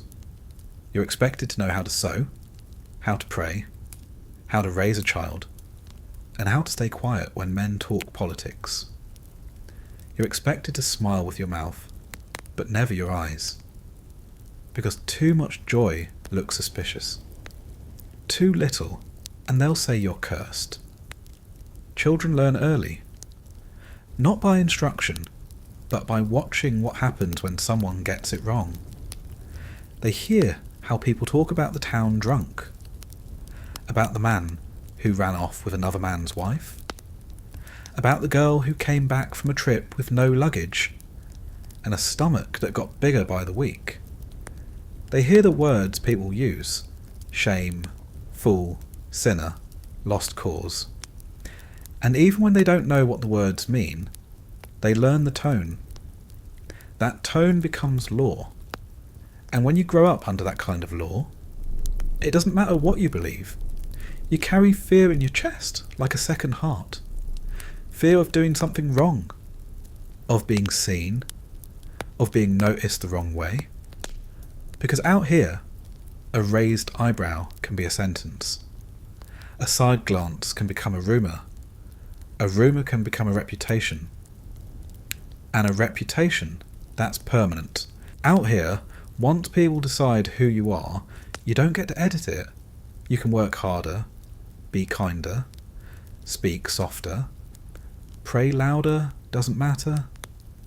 They already wrote your name in the back of their book, and they only ever use one kind of ink. Even apologies don't help.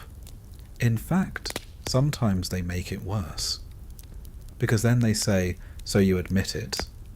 So people learn not to confess, not to question, not to doubt, even quietly. Instead, they pass the pressure down the line. They scold their children harshly for small things, because no one ever scolded them gently. They whisper about their neighbours to keep the spotlight off their own front door. They judge others for sins they secretly carry, just to see if it'll lighten the weight. Culture here isn't a comfort, it's a net, and everyone is tangled in it. You want to know what real power looks like in the West? It's not a man with a badge or a bank vault. It's an old woman on a porch with a sharp tongue, who's seen everything, remembers everyone, and never forgets the one time you cursed in front of her garden. It's the storekeeper who won't look you in the eye anymore. It's the silence at church after someone says your name. It's your kid being left out of a birthday party because of something you said 5 years ago during an argument no one remembers except the one person who needed a reason to exclude you. This isn't law. This is order. A quiet, invisible framework that decides who's good, who's bad, and who's just wrong.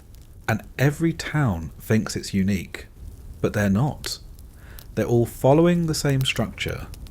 Pretend everything's fine, make sure no one talks too much, and punish anyone who reminds people things could be different. Because culture is a defense mechanism. It's what people build when they're scared. Scared of change. Scared of outsiders. Scared of their own questions. So instead, they build walls out of tradition. Fences made of habit. Rules carved into silence. They put locks on their own mouths and pass the keys to their children without ever explaining why. And most people, they never even try the lock. Belief in the West isn't soft. It's not whispered or pondered over tea. It doesn't arrive like insight or disappear with logic. It's a blade honed on fear, passed from hand to hand, generation to generation, until no one remembers where it came from. Only how sharp it feels when it lands. And it always lands. Because here, belief isn't about choice. It's inheritance. It doesn't ask whether you agree. It doesn't care what makes sense. It simply takes root, somewhere between your ribs, and begins to grow, fed by habit, watered by shame, and protected by silence. You don't remember when you started believing. You just wake up one day realizing you know the rules, even though no one ever said them out loud. You cross yourself before eating. You lower your voice when speaking to men older than you. You never, ever talk about the girl who ran off with the piano teacher in '62, even though everyone in town still remembers the exact colour of the dress she wore when she left. Belief doesn't live in churches. It lives in side eyes, in back doors.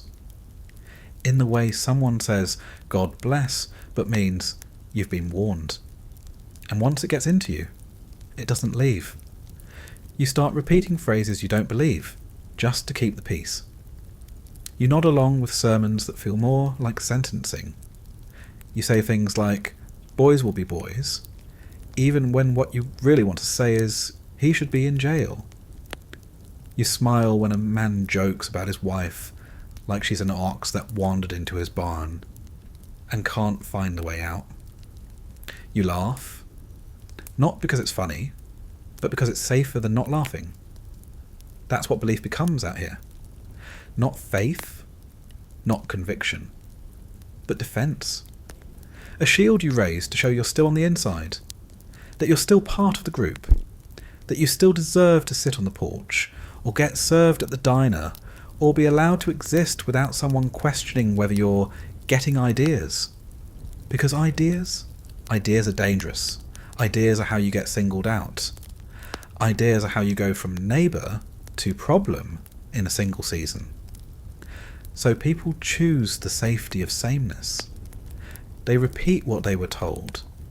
They discipline their children the way they were disciplined. They let the lies live longer than the people who started them, just because disagreeing would mean starting over. And no one has time to start over. Not when the roof leaks. Not when the preacher's watching. Not when the crops are late and the cattle are sick and your wife's been quiet for a month but says she's fine. So the stories continue. The myths get retold. The rules get harder. And belief ossifies. And the West keeps pretending it makes sense. That's the absurd part. The way people cling to their pain like it's proof of being right.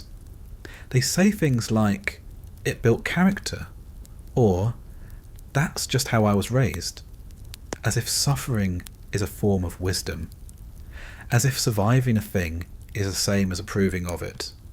They speak of their grandparents like saints, even if their hands were calloused from hitting more than hammering, even if the land they tamed was soaked in other people's blood, even if their most noble trait was dying early enough that no one could ask too many questions. The stories get cleaner, the people get simpler, the villains get left out, and what remains is a culture that confuses obedience with morality, where silence is virtue, where tradition is law, where forgetting is easier than facing the truth, because the truth has sharp edges, and no one wants to be the first to bleed. But someone always does. Every few years, a girl decides she doesn't want to marry the boy her father picked. She runs off, and the town spends the next decade pretending she never existed. Or a boy speaks too openly about his feelings, and suddenly he's troubled. He gets sent to live with an uncle, or to find himself in a city that won't ask as many questions. Sometimes the stories are louder. A marriage breaks apart. A man drinks himself silent. A woman starts sleeping in the barn because it's the only place she can breathe. No one talks about it, but everyone notices.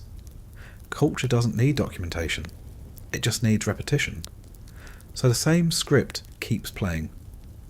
Women are praised for being quiet, men for being hard, children for being invisible. Even God plays along. He's quoted often, but never listened to. His name gets pinned to everything. The wars, the weddings, the weather. If it rains, it's because he loves you. If it floods, it's because you deserved it. Either way, don't ask why. Because asking is the first step toward changing something. And in the West, change is the greatest sin of all. It threatens to unravel everything. The stories, the pride, the hierarchy of who gets to walk where and say what and be forgiven for how much. So they shut it down. With gossip. With shame.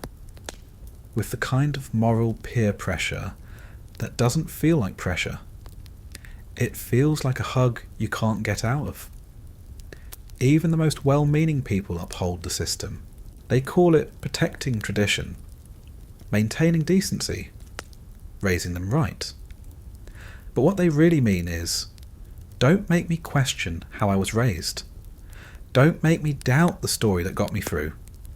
Don't make me admit that maybe, just maybe, we've been wrong all along. So belief becomes obligation, a weary inheritance, a family heirloom nobody wants, but everyone's afraid to throw away. You start to feel it in your bones. Tightness behind the eyes when someone says something that doesn't fit. A flinch when a child asks a question you remember being punished for. A sigh you swallow before it escapes your throat because you don't want to explain why it was there. And some nights, when the wind hit the door wrong, and the floor creaks too much, and your chest aches in that old, familiar way, you wonder what would happen if you just said it. Said what you actually believe. Not what you're supposed to. Not what keeps the neighbours calm, but what's been echoing in your skull for years. And just before you speak, your mouth forgets how. Because the belief inside you isn't just wrong, it's rooted. It's part of your posture now. Part of your quiet. Part of your guilt. So instead you turn off the lamp. You whisper a prayer you don't mean. You close your eyes and hope tomorrow brings a new silence to fill the space where your voice should have gone. And you call it faith. Because out here, doubt has no place to sleep. It's no. If you've been listening, really listening, you've probably noticed something. The West doesn't make sense. Not really. It runs on rules that contradict. Morals that rot from the inside. Smiles that stretch too wide. And beneath it all, under the sermons, under the customs, under the pretty little lies about pride and grit and God's will, is a horror so familiar that no one even calls it horror anymore. They just call it life. The horror here isn't loud, it's quiet, it's slow, it creeps. It lives in the long pauses between breaths. In the weird way everyone laughs when someone says they saw something strange out by the tree line, but then no one goes near that tree for weeks. It's in the town's oldest well, boarded up, even though no one will say why. In the barn that everyone avoids after dark. In the man who hasn't spoken since the blizzard, and just stares at the mountain like it's breathing. The absurdity starts with the little things, like how folks spend years building a fence, only to watch the wind blow it down in one night, and then rebuild it like this time the wind will be reasonable. Or how the town has 3 churches, all within 2 blocks, all hating each other for using the wrong word during communion, while half the town's children are dying of lung rot. Or how people gossip about their neighbours every day, and then get shocked when someone finally leaves in the middle of the night with nothing but a coat and a horse missing a shoe. Absurdity is asking the school teacher to stop reading from science books because they smell of arrogance, then wondering why no one knows what's killing the cattle. It's dragging a piano across 100-200 miles of desert, through storms and starvation, just so a widow can teach music lessons in a town where no one can afford shoes. It's naming a town Freedom after clearing the land of people who are already free. The West is built on contradictions stacked so high they start to look like towers. And from the top, everything seems orderly until you lean close and realise it's all patched with spit, prayer and denial. But horror? Horror lives deeper. It's not just in what people do, it's in what they accept. You see a man hanging from a cottonwood tree and someone says, he stole a horse. You don't ask for proof, you just nod. Because asking means pulling a thread, and nobody wants to see what unravels. You hear a scream from the woods and someone says, just a coyote. But it's too long for a coyote, too human, too aware. Still you nod, because what else are you going to do? Go look. You see a baby born too early, with too many fingers, and the midwife wraps it in silence and says, God's mercy. You help dig the hole. You never ask what she meant. The real horror is how normal it becomes. How the town votes every year to fund a new jail cell, but won't fix the school's roof. How men come back from wars with hollow eyes and end up running the post office because it's the only job where silence is considered polite. How women cry in the church bathroom every Sunday and come out smiling like mascara is proof of grace. You see a man bury his daughter in winter because the wagon overturned and the preacher says, God has a plan. You see a woman survive a beating and everyone avoids her for making them uncomfortable. You see a 12-year-old boy pull a knife on his own father, and instead of asking why, they just lock him up and call it a phase. That's the real horror of the West, not death, endurance.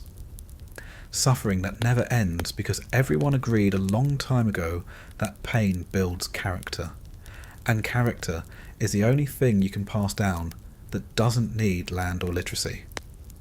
They talk about ruggedness like it's holy, like sleep is for cowards, like trauma is proof you tried hard enough. You watch a man drag himself into town with a shattered leg, and instead of helping, they say, that's a strong one. Like bleeding is a compliment, like limping is a handshake. And it's funny, absurd even. How people will share a Bible but won't share water. How a whole town can prepare for a harvest that never comes and still blame themselves for not praying hard enough. How a boy can be raised to believe he'll grow up to be a hero and then get shot over a poker game before he's old enough to grow a full beard. How women give birth in barns because the good room is for guests. How a man will carry a photograph of a woman who died 12 years ago and still tip his hat at her grave every Tuesday like she's going to answer. There's something wrong here. But no one names it, because naming it gives it shape. Naming it makes it real. Naming it means doing something about it. So instead, they laugh. They make jokes about the man who talks to shadows, about the woman who hasn't left her house since her child was buried facing the wrong direction, about the dog that only howls at dawn every morning without fail for a husband who never returned. They laugh because the alternative is screaming. And screaming gets you noticed. And getting noticed in the West, that's a risk most people can't afford. The longer you stay in a Western town, the more you stop trusting the calendar. Not because it's wrong, but because it feels like time itself forgot how to pass here.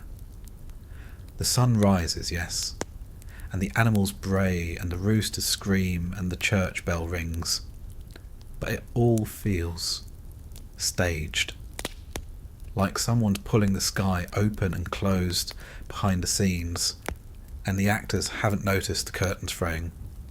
You see the same people every day, walking the same streets, saying the same greetings like clockwork, wound too tight, Morning. Hot one today? God willing. Sure is dry. It could be 1872, or 1886, or last week. You wouldn't know. The buildings never change. The dirt never changes. The faces age, but you're not sure how. No one remembers the last time there was new paint on anything. The town drunk still drinks. The general store still sells flour sacks and dead advice.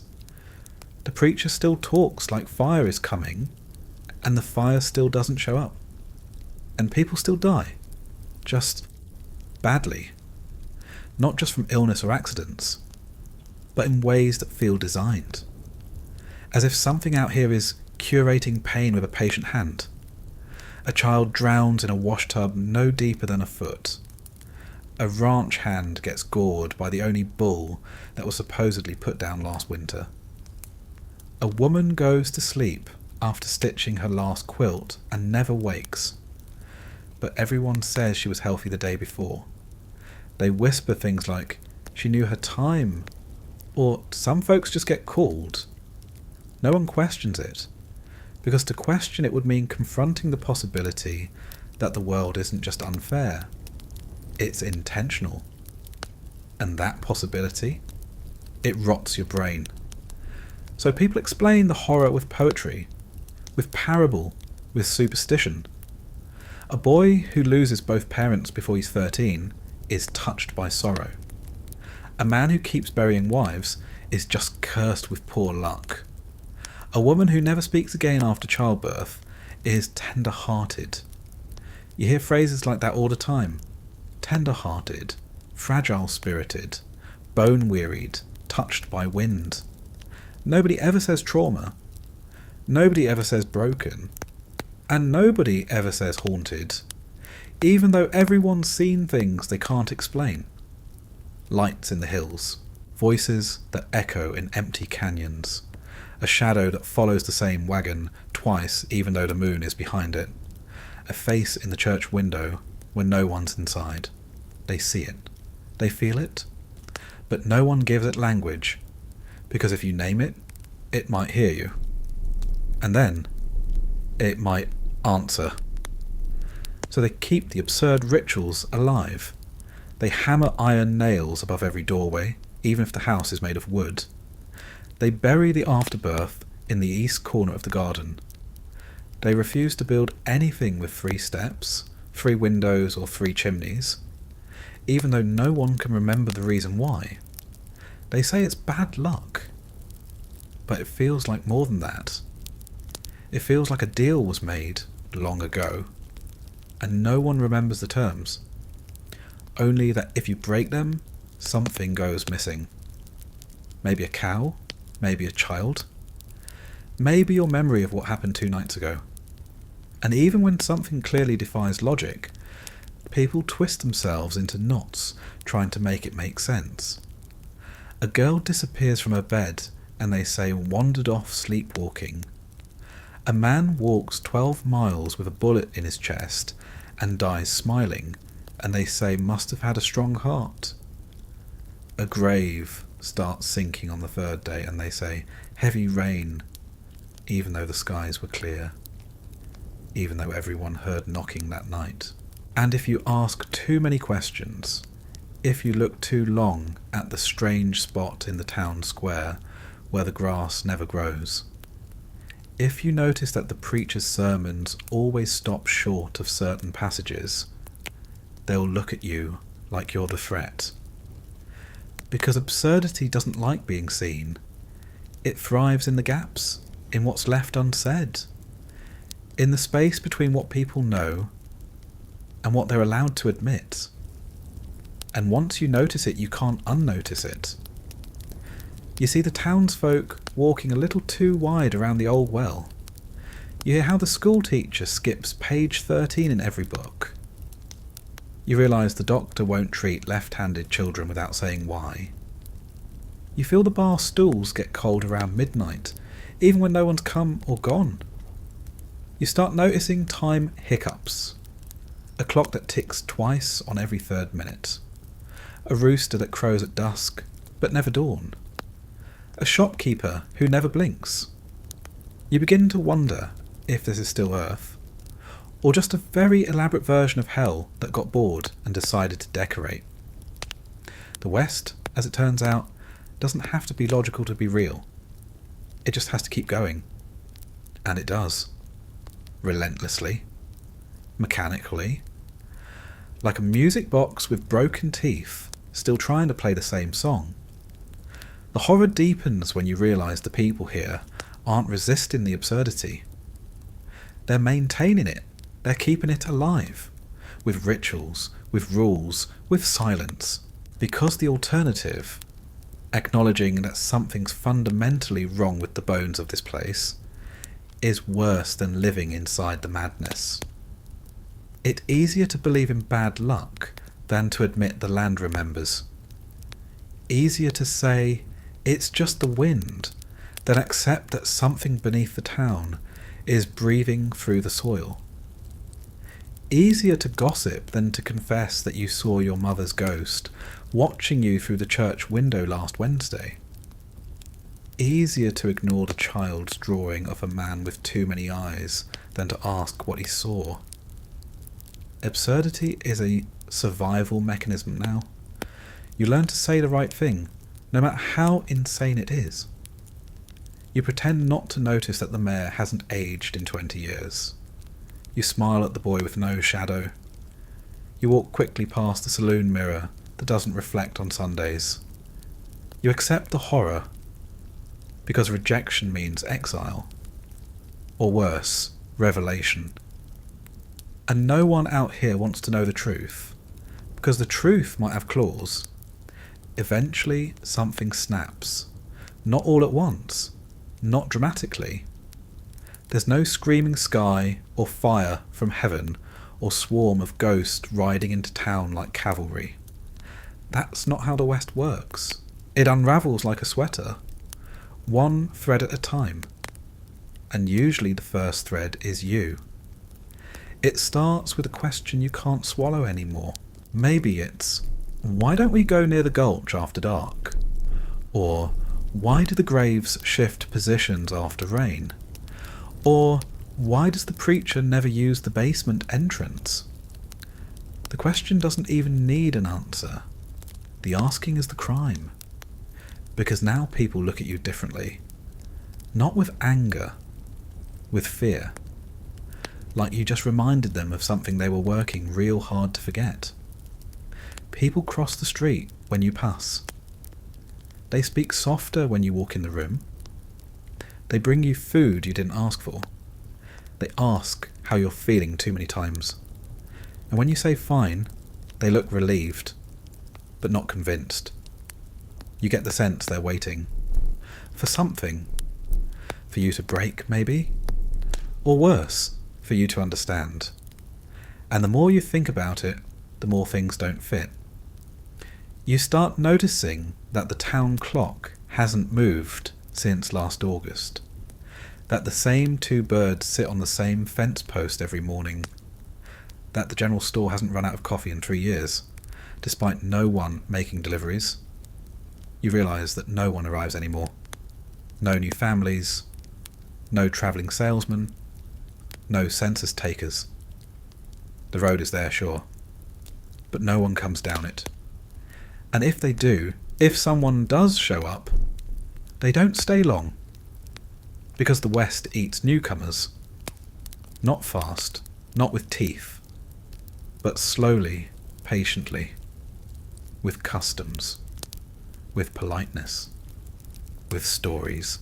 You see a man ride in bright-eyed and full of questions, and within a week he's nodding quietly, tipping his hat, folding into the pattern like a crease in old paper.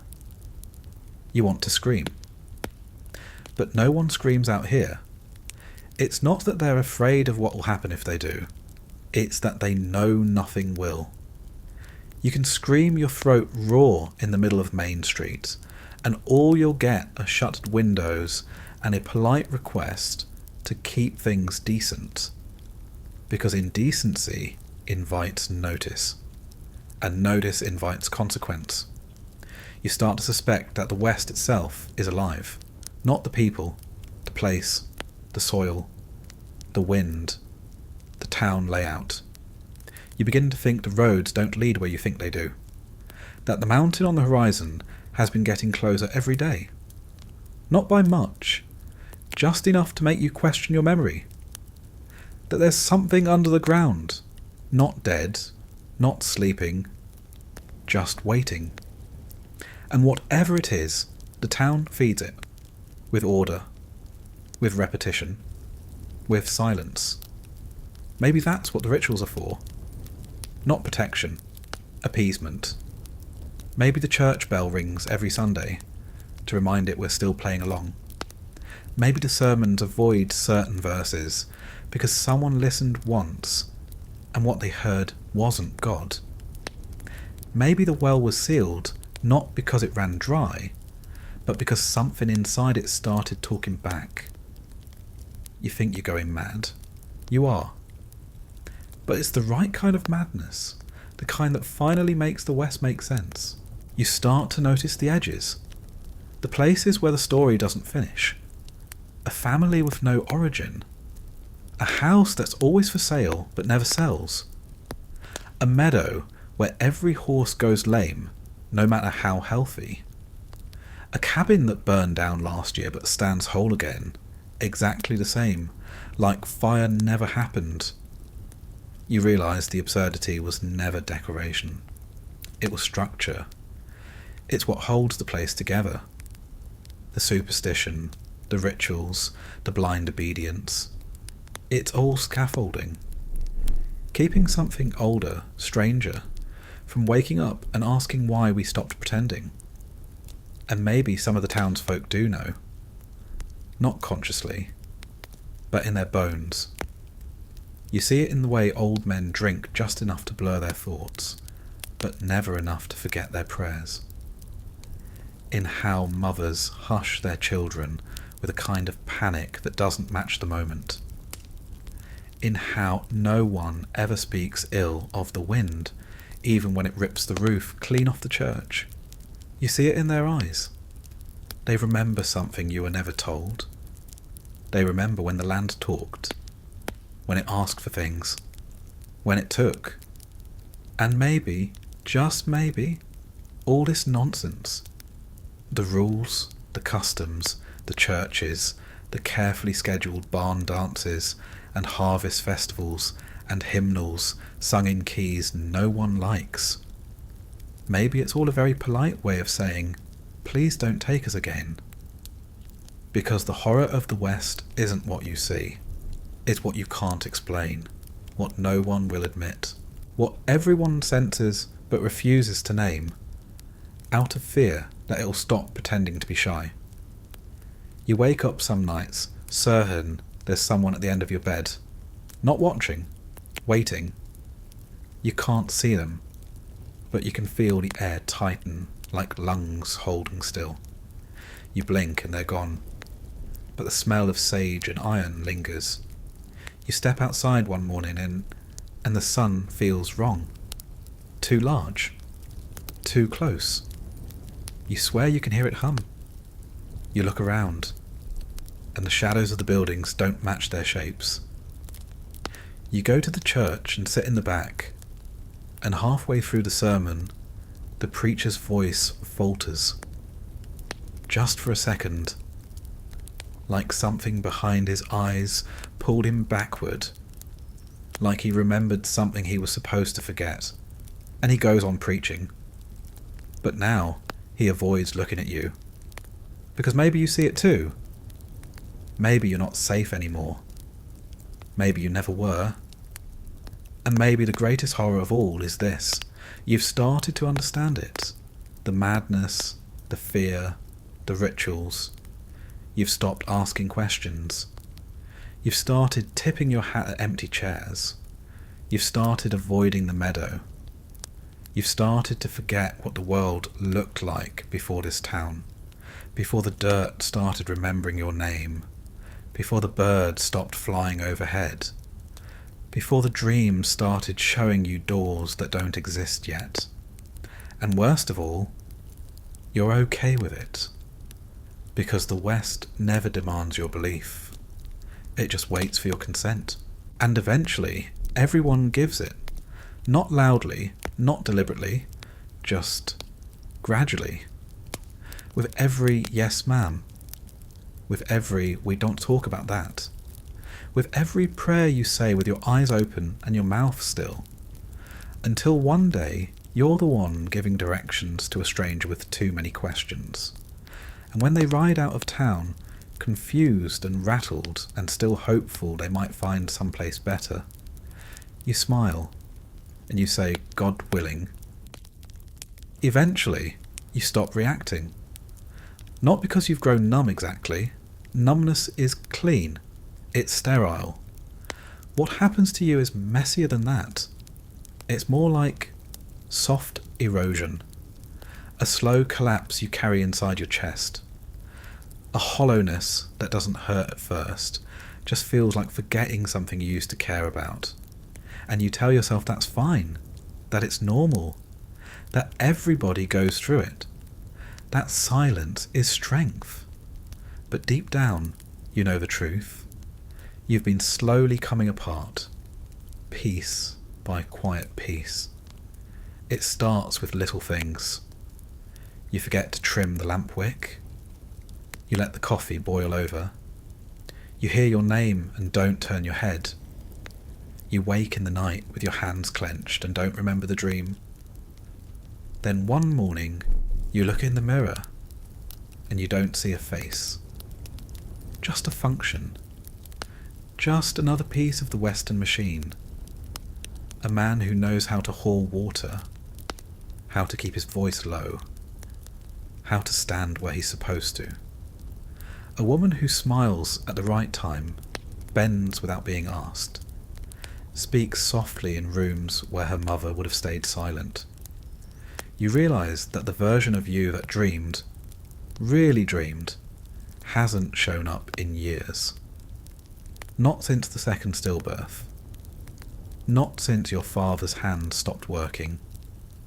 Not since the man you loved moved east and wrote one letter before disappearing into the safe comfort of cities that weren't built to bury people alive while still letting them walk.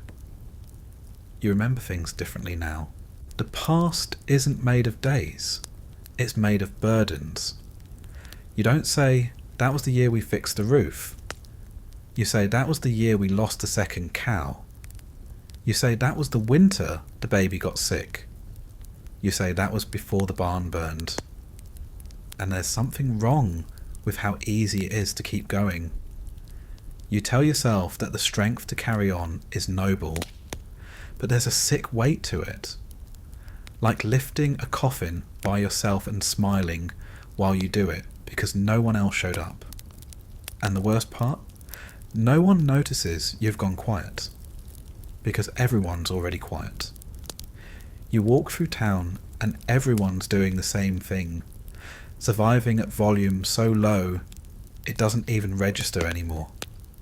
They still wave, they still tip their hats, but the smiles don't meet the eyes. The greetings sound like habits instead of choices. You see it in their posture, in the way they keep moving. Even though they've clearly stopped living, you start thinking of grief not as a feeling, but a location. A house you live in. A set of clothes you never quite take off. You eat with it, sleep with it, go to church with it, nod at your neighbours with it. It becomes your shadow. You don't even cry anymore. Not because the tears are gone. Because crying would require explaining what hurts, and you don't have the words anymore. Not for what's been lost, not for what was never given, and certainly not for what was taken before you even knew it belonged to you. You used to have language, hope, plans, even rebellion, but now you have phrases. Could be worse. We're getting by, still breathing, and each one feels like a brick on your chest, heavy and strangely comforting, because they're true, because they're expected, because anything deeper would get you looked at funny. No one wants to hear that you wake up each day hoping the sky falls down. No one wants to hear that your dreams are less about escape and more about becoming small enough that the world forgets you. You ever try to explain despair to someone who thinks it's a sin? You ever tell someone you're not sure you want to keep going and they tell you to pray? You ever sit through a sermon about God's plan while your neighbour weeps into her gloves and no one even offers her a hand?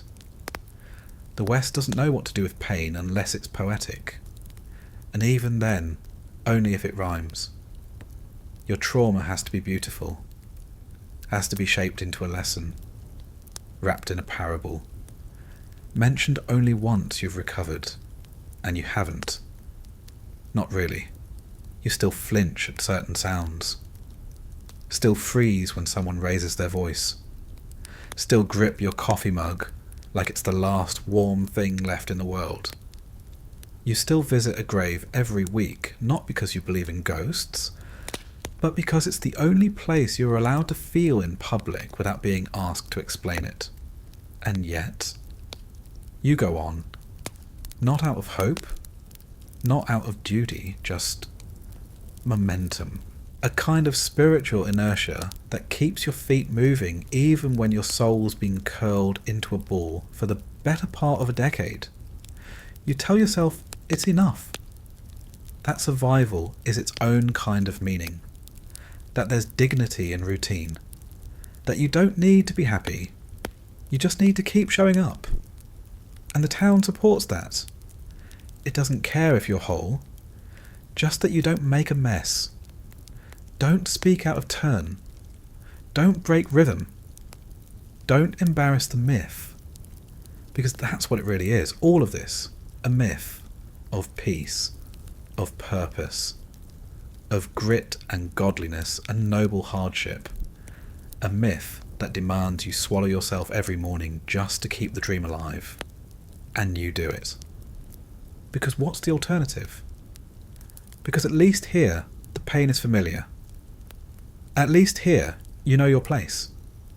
At least here, you've forgotten just enough of who you were to keep pretending you're meant to be who you became. And when that thought hits, you sit very still. You listen to the clock tick. You stare at the cracks in the ceiling like they might finally speak. And you whisper the only prayer you can still remember. Don't let me feel it all at once. There comes a point in the West where your emotions don't vanish. They just settle, sink into the soil, like old bones too stubborn to rot. You don't stop feeling. You just stop expecting anyone else to notice. And that's what finally breaks you. Not the loneliness, the visibility of it, how completely it shows, how obvious it becomes. How you walk through town like a man with no skin, and still nobody says a word. You make eye contact at the post office. You linger too long at the general store. You hesitate when asked how you're doing. And all anyone says is, "Long week." Don't let it eat you alive. God's still watching. You hear those words and realise no one's actually speaking to you. They're speaking to the role you play, the silhouette of a person they've already decided you are, and they can't afford for you to change. Because if you do, they might have to change too. So they keep the performance alive. You keep pretending you're fine, and the town keeps pretending to believe you. You sit in church and realise you haven't listened to a sermon in 6 months. Not really. You just sit there because it's easier than explaining why you stopped. You bow your head, close your eyes, and let your thoughts drift. Not to God. To escape, you picture a river, a city, a place with noise and motion and strangers who don't know your name. You picture getting on a horse and just riding out, past the last fence, past the graves, past the hills that hold stories nobody tells anymore. But you won't. You know you won't. Because leaving isn't freedom. Not out here. It's betrayal. They'll talk about you. Call you weak. Say you couldn't handle it. Say you went soft. Say the devil tempted you. Say you ran because you were guilty of something. They'll say everything except the truth. That the West wasn't made for healing. It was made for endurance. That's the only language it respects. You realise how long it's been since anyone touched you kindly. Not sexually. Softly. A hand on your shoulder. A held gaze that didn't end in a question. A hug that wasn't stiff and brief and immediately apologised for. You don't even remember the last time you heard someone say your name with affection. Not formality, not politeness, affection. And that realisation cuts deeper than any injury you ever took, falling off a horse or swinging a hammer or burying someone you loved. Because it means you've become something the West likes, manageable. And what hurts is how good you've gotten at it, how practiced your smile is, how even your grief has learned to walk without limping. You look at your hands and think, these hands used to shake when I told the truth. Now they just sit still. Now they just fold. Now they just hide themselves in prayer they don't believe. And the absurdity of it hits you. All the rules, all the rituals, all the silence you swallowed like nails just to be allowed to sit at the table. You laugh, quietly, not because it's funny, because it's ridiculous. You're carrying generations of guilt that never belonged to you, wearing a name that was carved into you by people who never asked what you wanted, living a life shaped by land and God and shame, none of which ever spoke to you directly. And you're not even angry anymore. You don't have the strength for rage. All you have left is the slow, suffocating ache of understanding. That's the collapse. Not a breakdown, not a scream, just realization. That no one's coming to fix it. That closure doesn't exist out here. That you've mistaken survival for success. That staying isn't strength, it's surrender. You find yourself apologising for things you don't regret. You say thank you for advice that hurts. You say yes to invitations you dread. You nod at men who've never earned your respect. You stand next to women who whisper cruelty with a smile and call it sisterhood. You help dig graves for people who wouldn't have mourned you. And at some point, you stop fighting it. Not because you agree, but because you're tired. You're tired of explaining, tired of defending, tired of being the only one who remembers there was once a different way to live. And you think maybe it's your fault? Maybe you stayed too long? Maybe the place got into your blood? Maybe the dust coated your lungs so deep you forgot what clean air felt like? Maybe you stopped believing in better. Maybe you started calling this home, and that thought, that word, makes you want to scream. Because it's not home, it's a trap. A beautiful, brutal, rust-covered lie you kept telling yourself because the cost of leaving was too high, and the cost of staying was too slow to notice. But it caught up to you. It always does. You see it in your eyes. In the mirror. In the way you watch the sun set like it owes you something. In the way you dread every Sunday, not because of God, but because it reminds you how many people are willing to gather in His name and do nothing. You start avoiding people. Not because they're cruel, because they're comfortable. And that comfort, that quiet complicity, that's what breaks you. Not pain, not loss. Comfort with the wrong thing. Comfort with silence.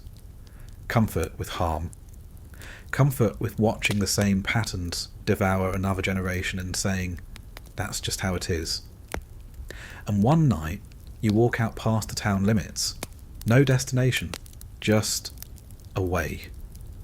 and you sit on a fence rail and look at the stars, and you cry.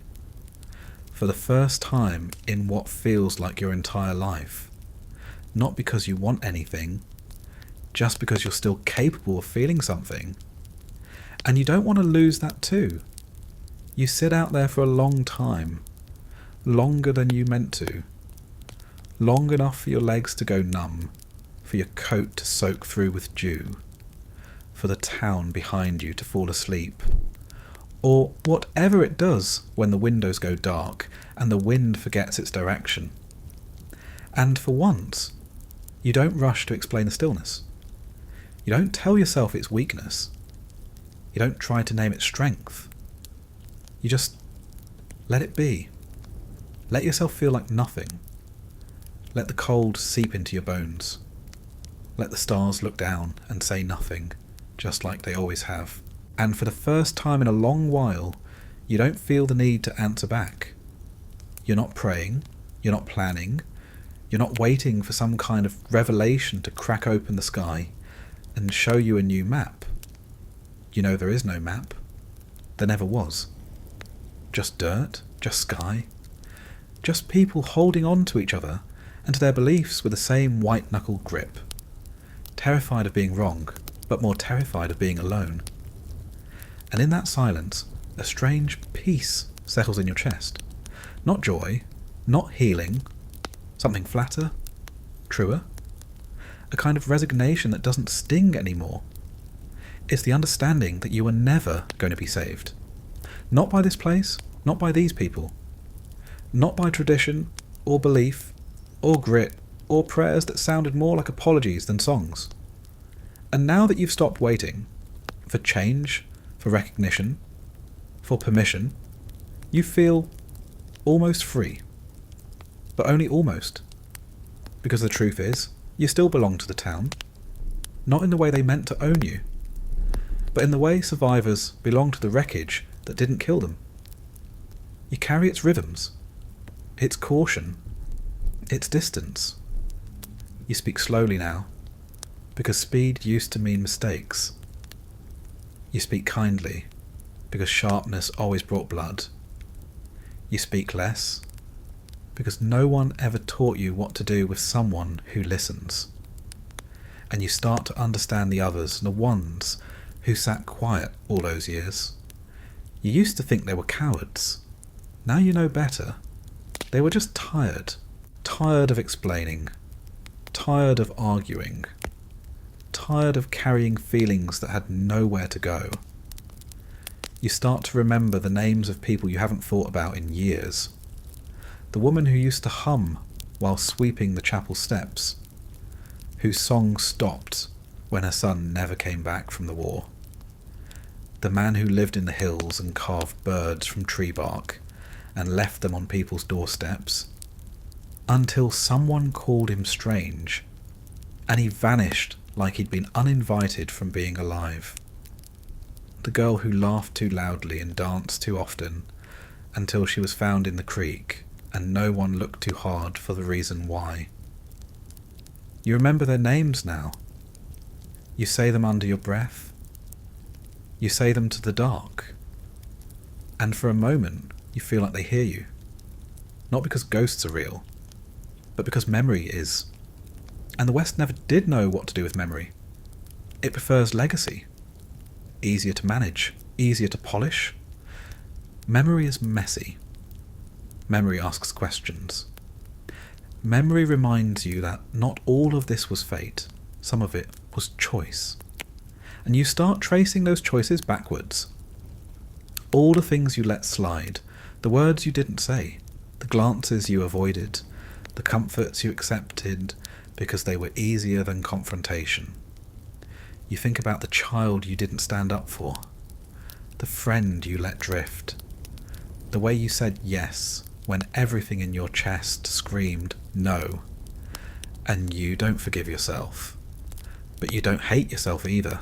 You just carry it, like everything else. Not with pride, not with shame, just with. Like a coat you never take off because the weather never changes. And slowly, you begin to understand something you were never taught, but always knew. That survival isn't strength, it's habit. That silence isn't peace, it's defense. And that not all endurance is noble. Sometimes it's just what happens when you run out of alternatives. And the West runs on that kind of survival. On people holding themselves together with nothing but ritual and repetition, and the hope that maybe if they just keep doing the same thing, the pain will forget how to find them. You think about leaving again, but the idea doesn't burn like it used to. It feels soft now. Abstract.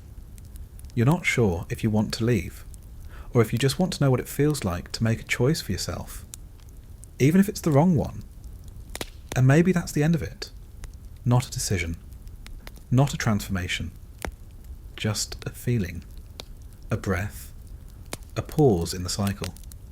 A moment where you stop reciting and start remembering. Not the myths, the truth. That the West is beautiful and broken. That its people are kind and cruel. That it was never meant to save you. And that you are allowed, finally, to stop performing. You close your eyes. The night leans in. The cold doesn't feel sharp anymore. Just honest. And you sit there, still and breathing, not waiting for the pain to leave, but waiting for it to become part of the quiet.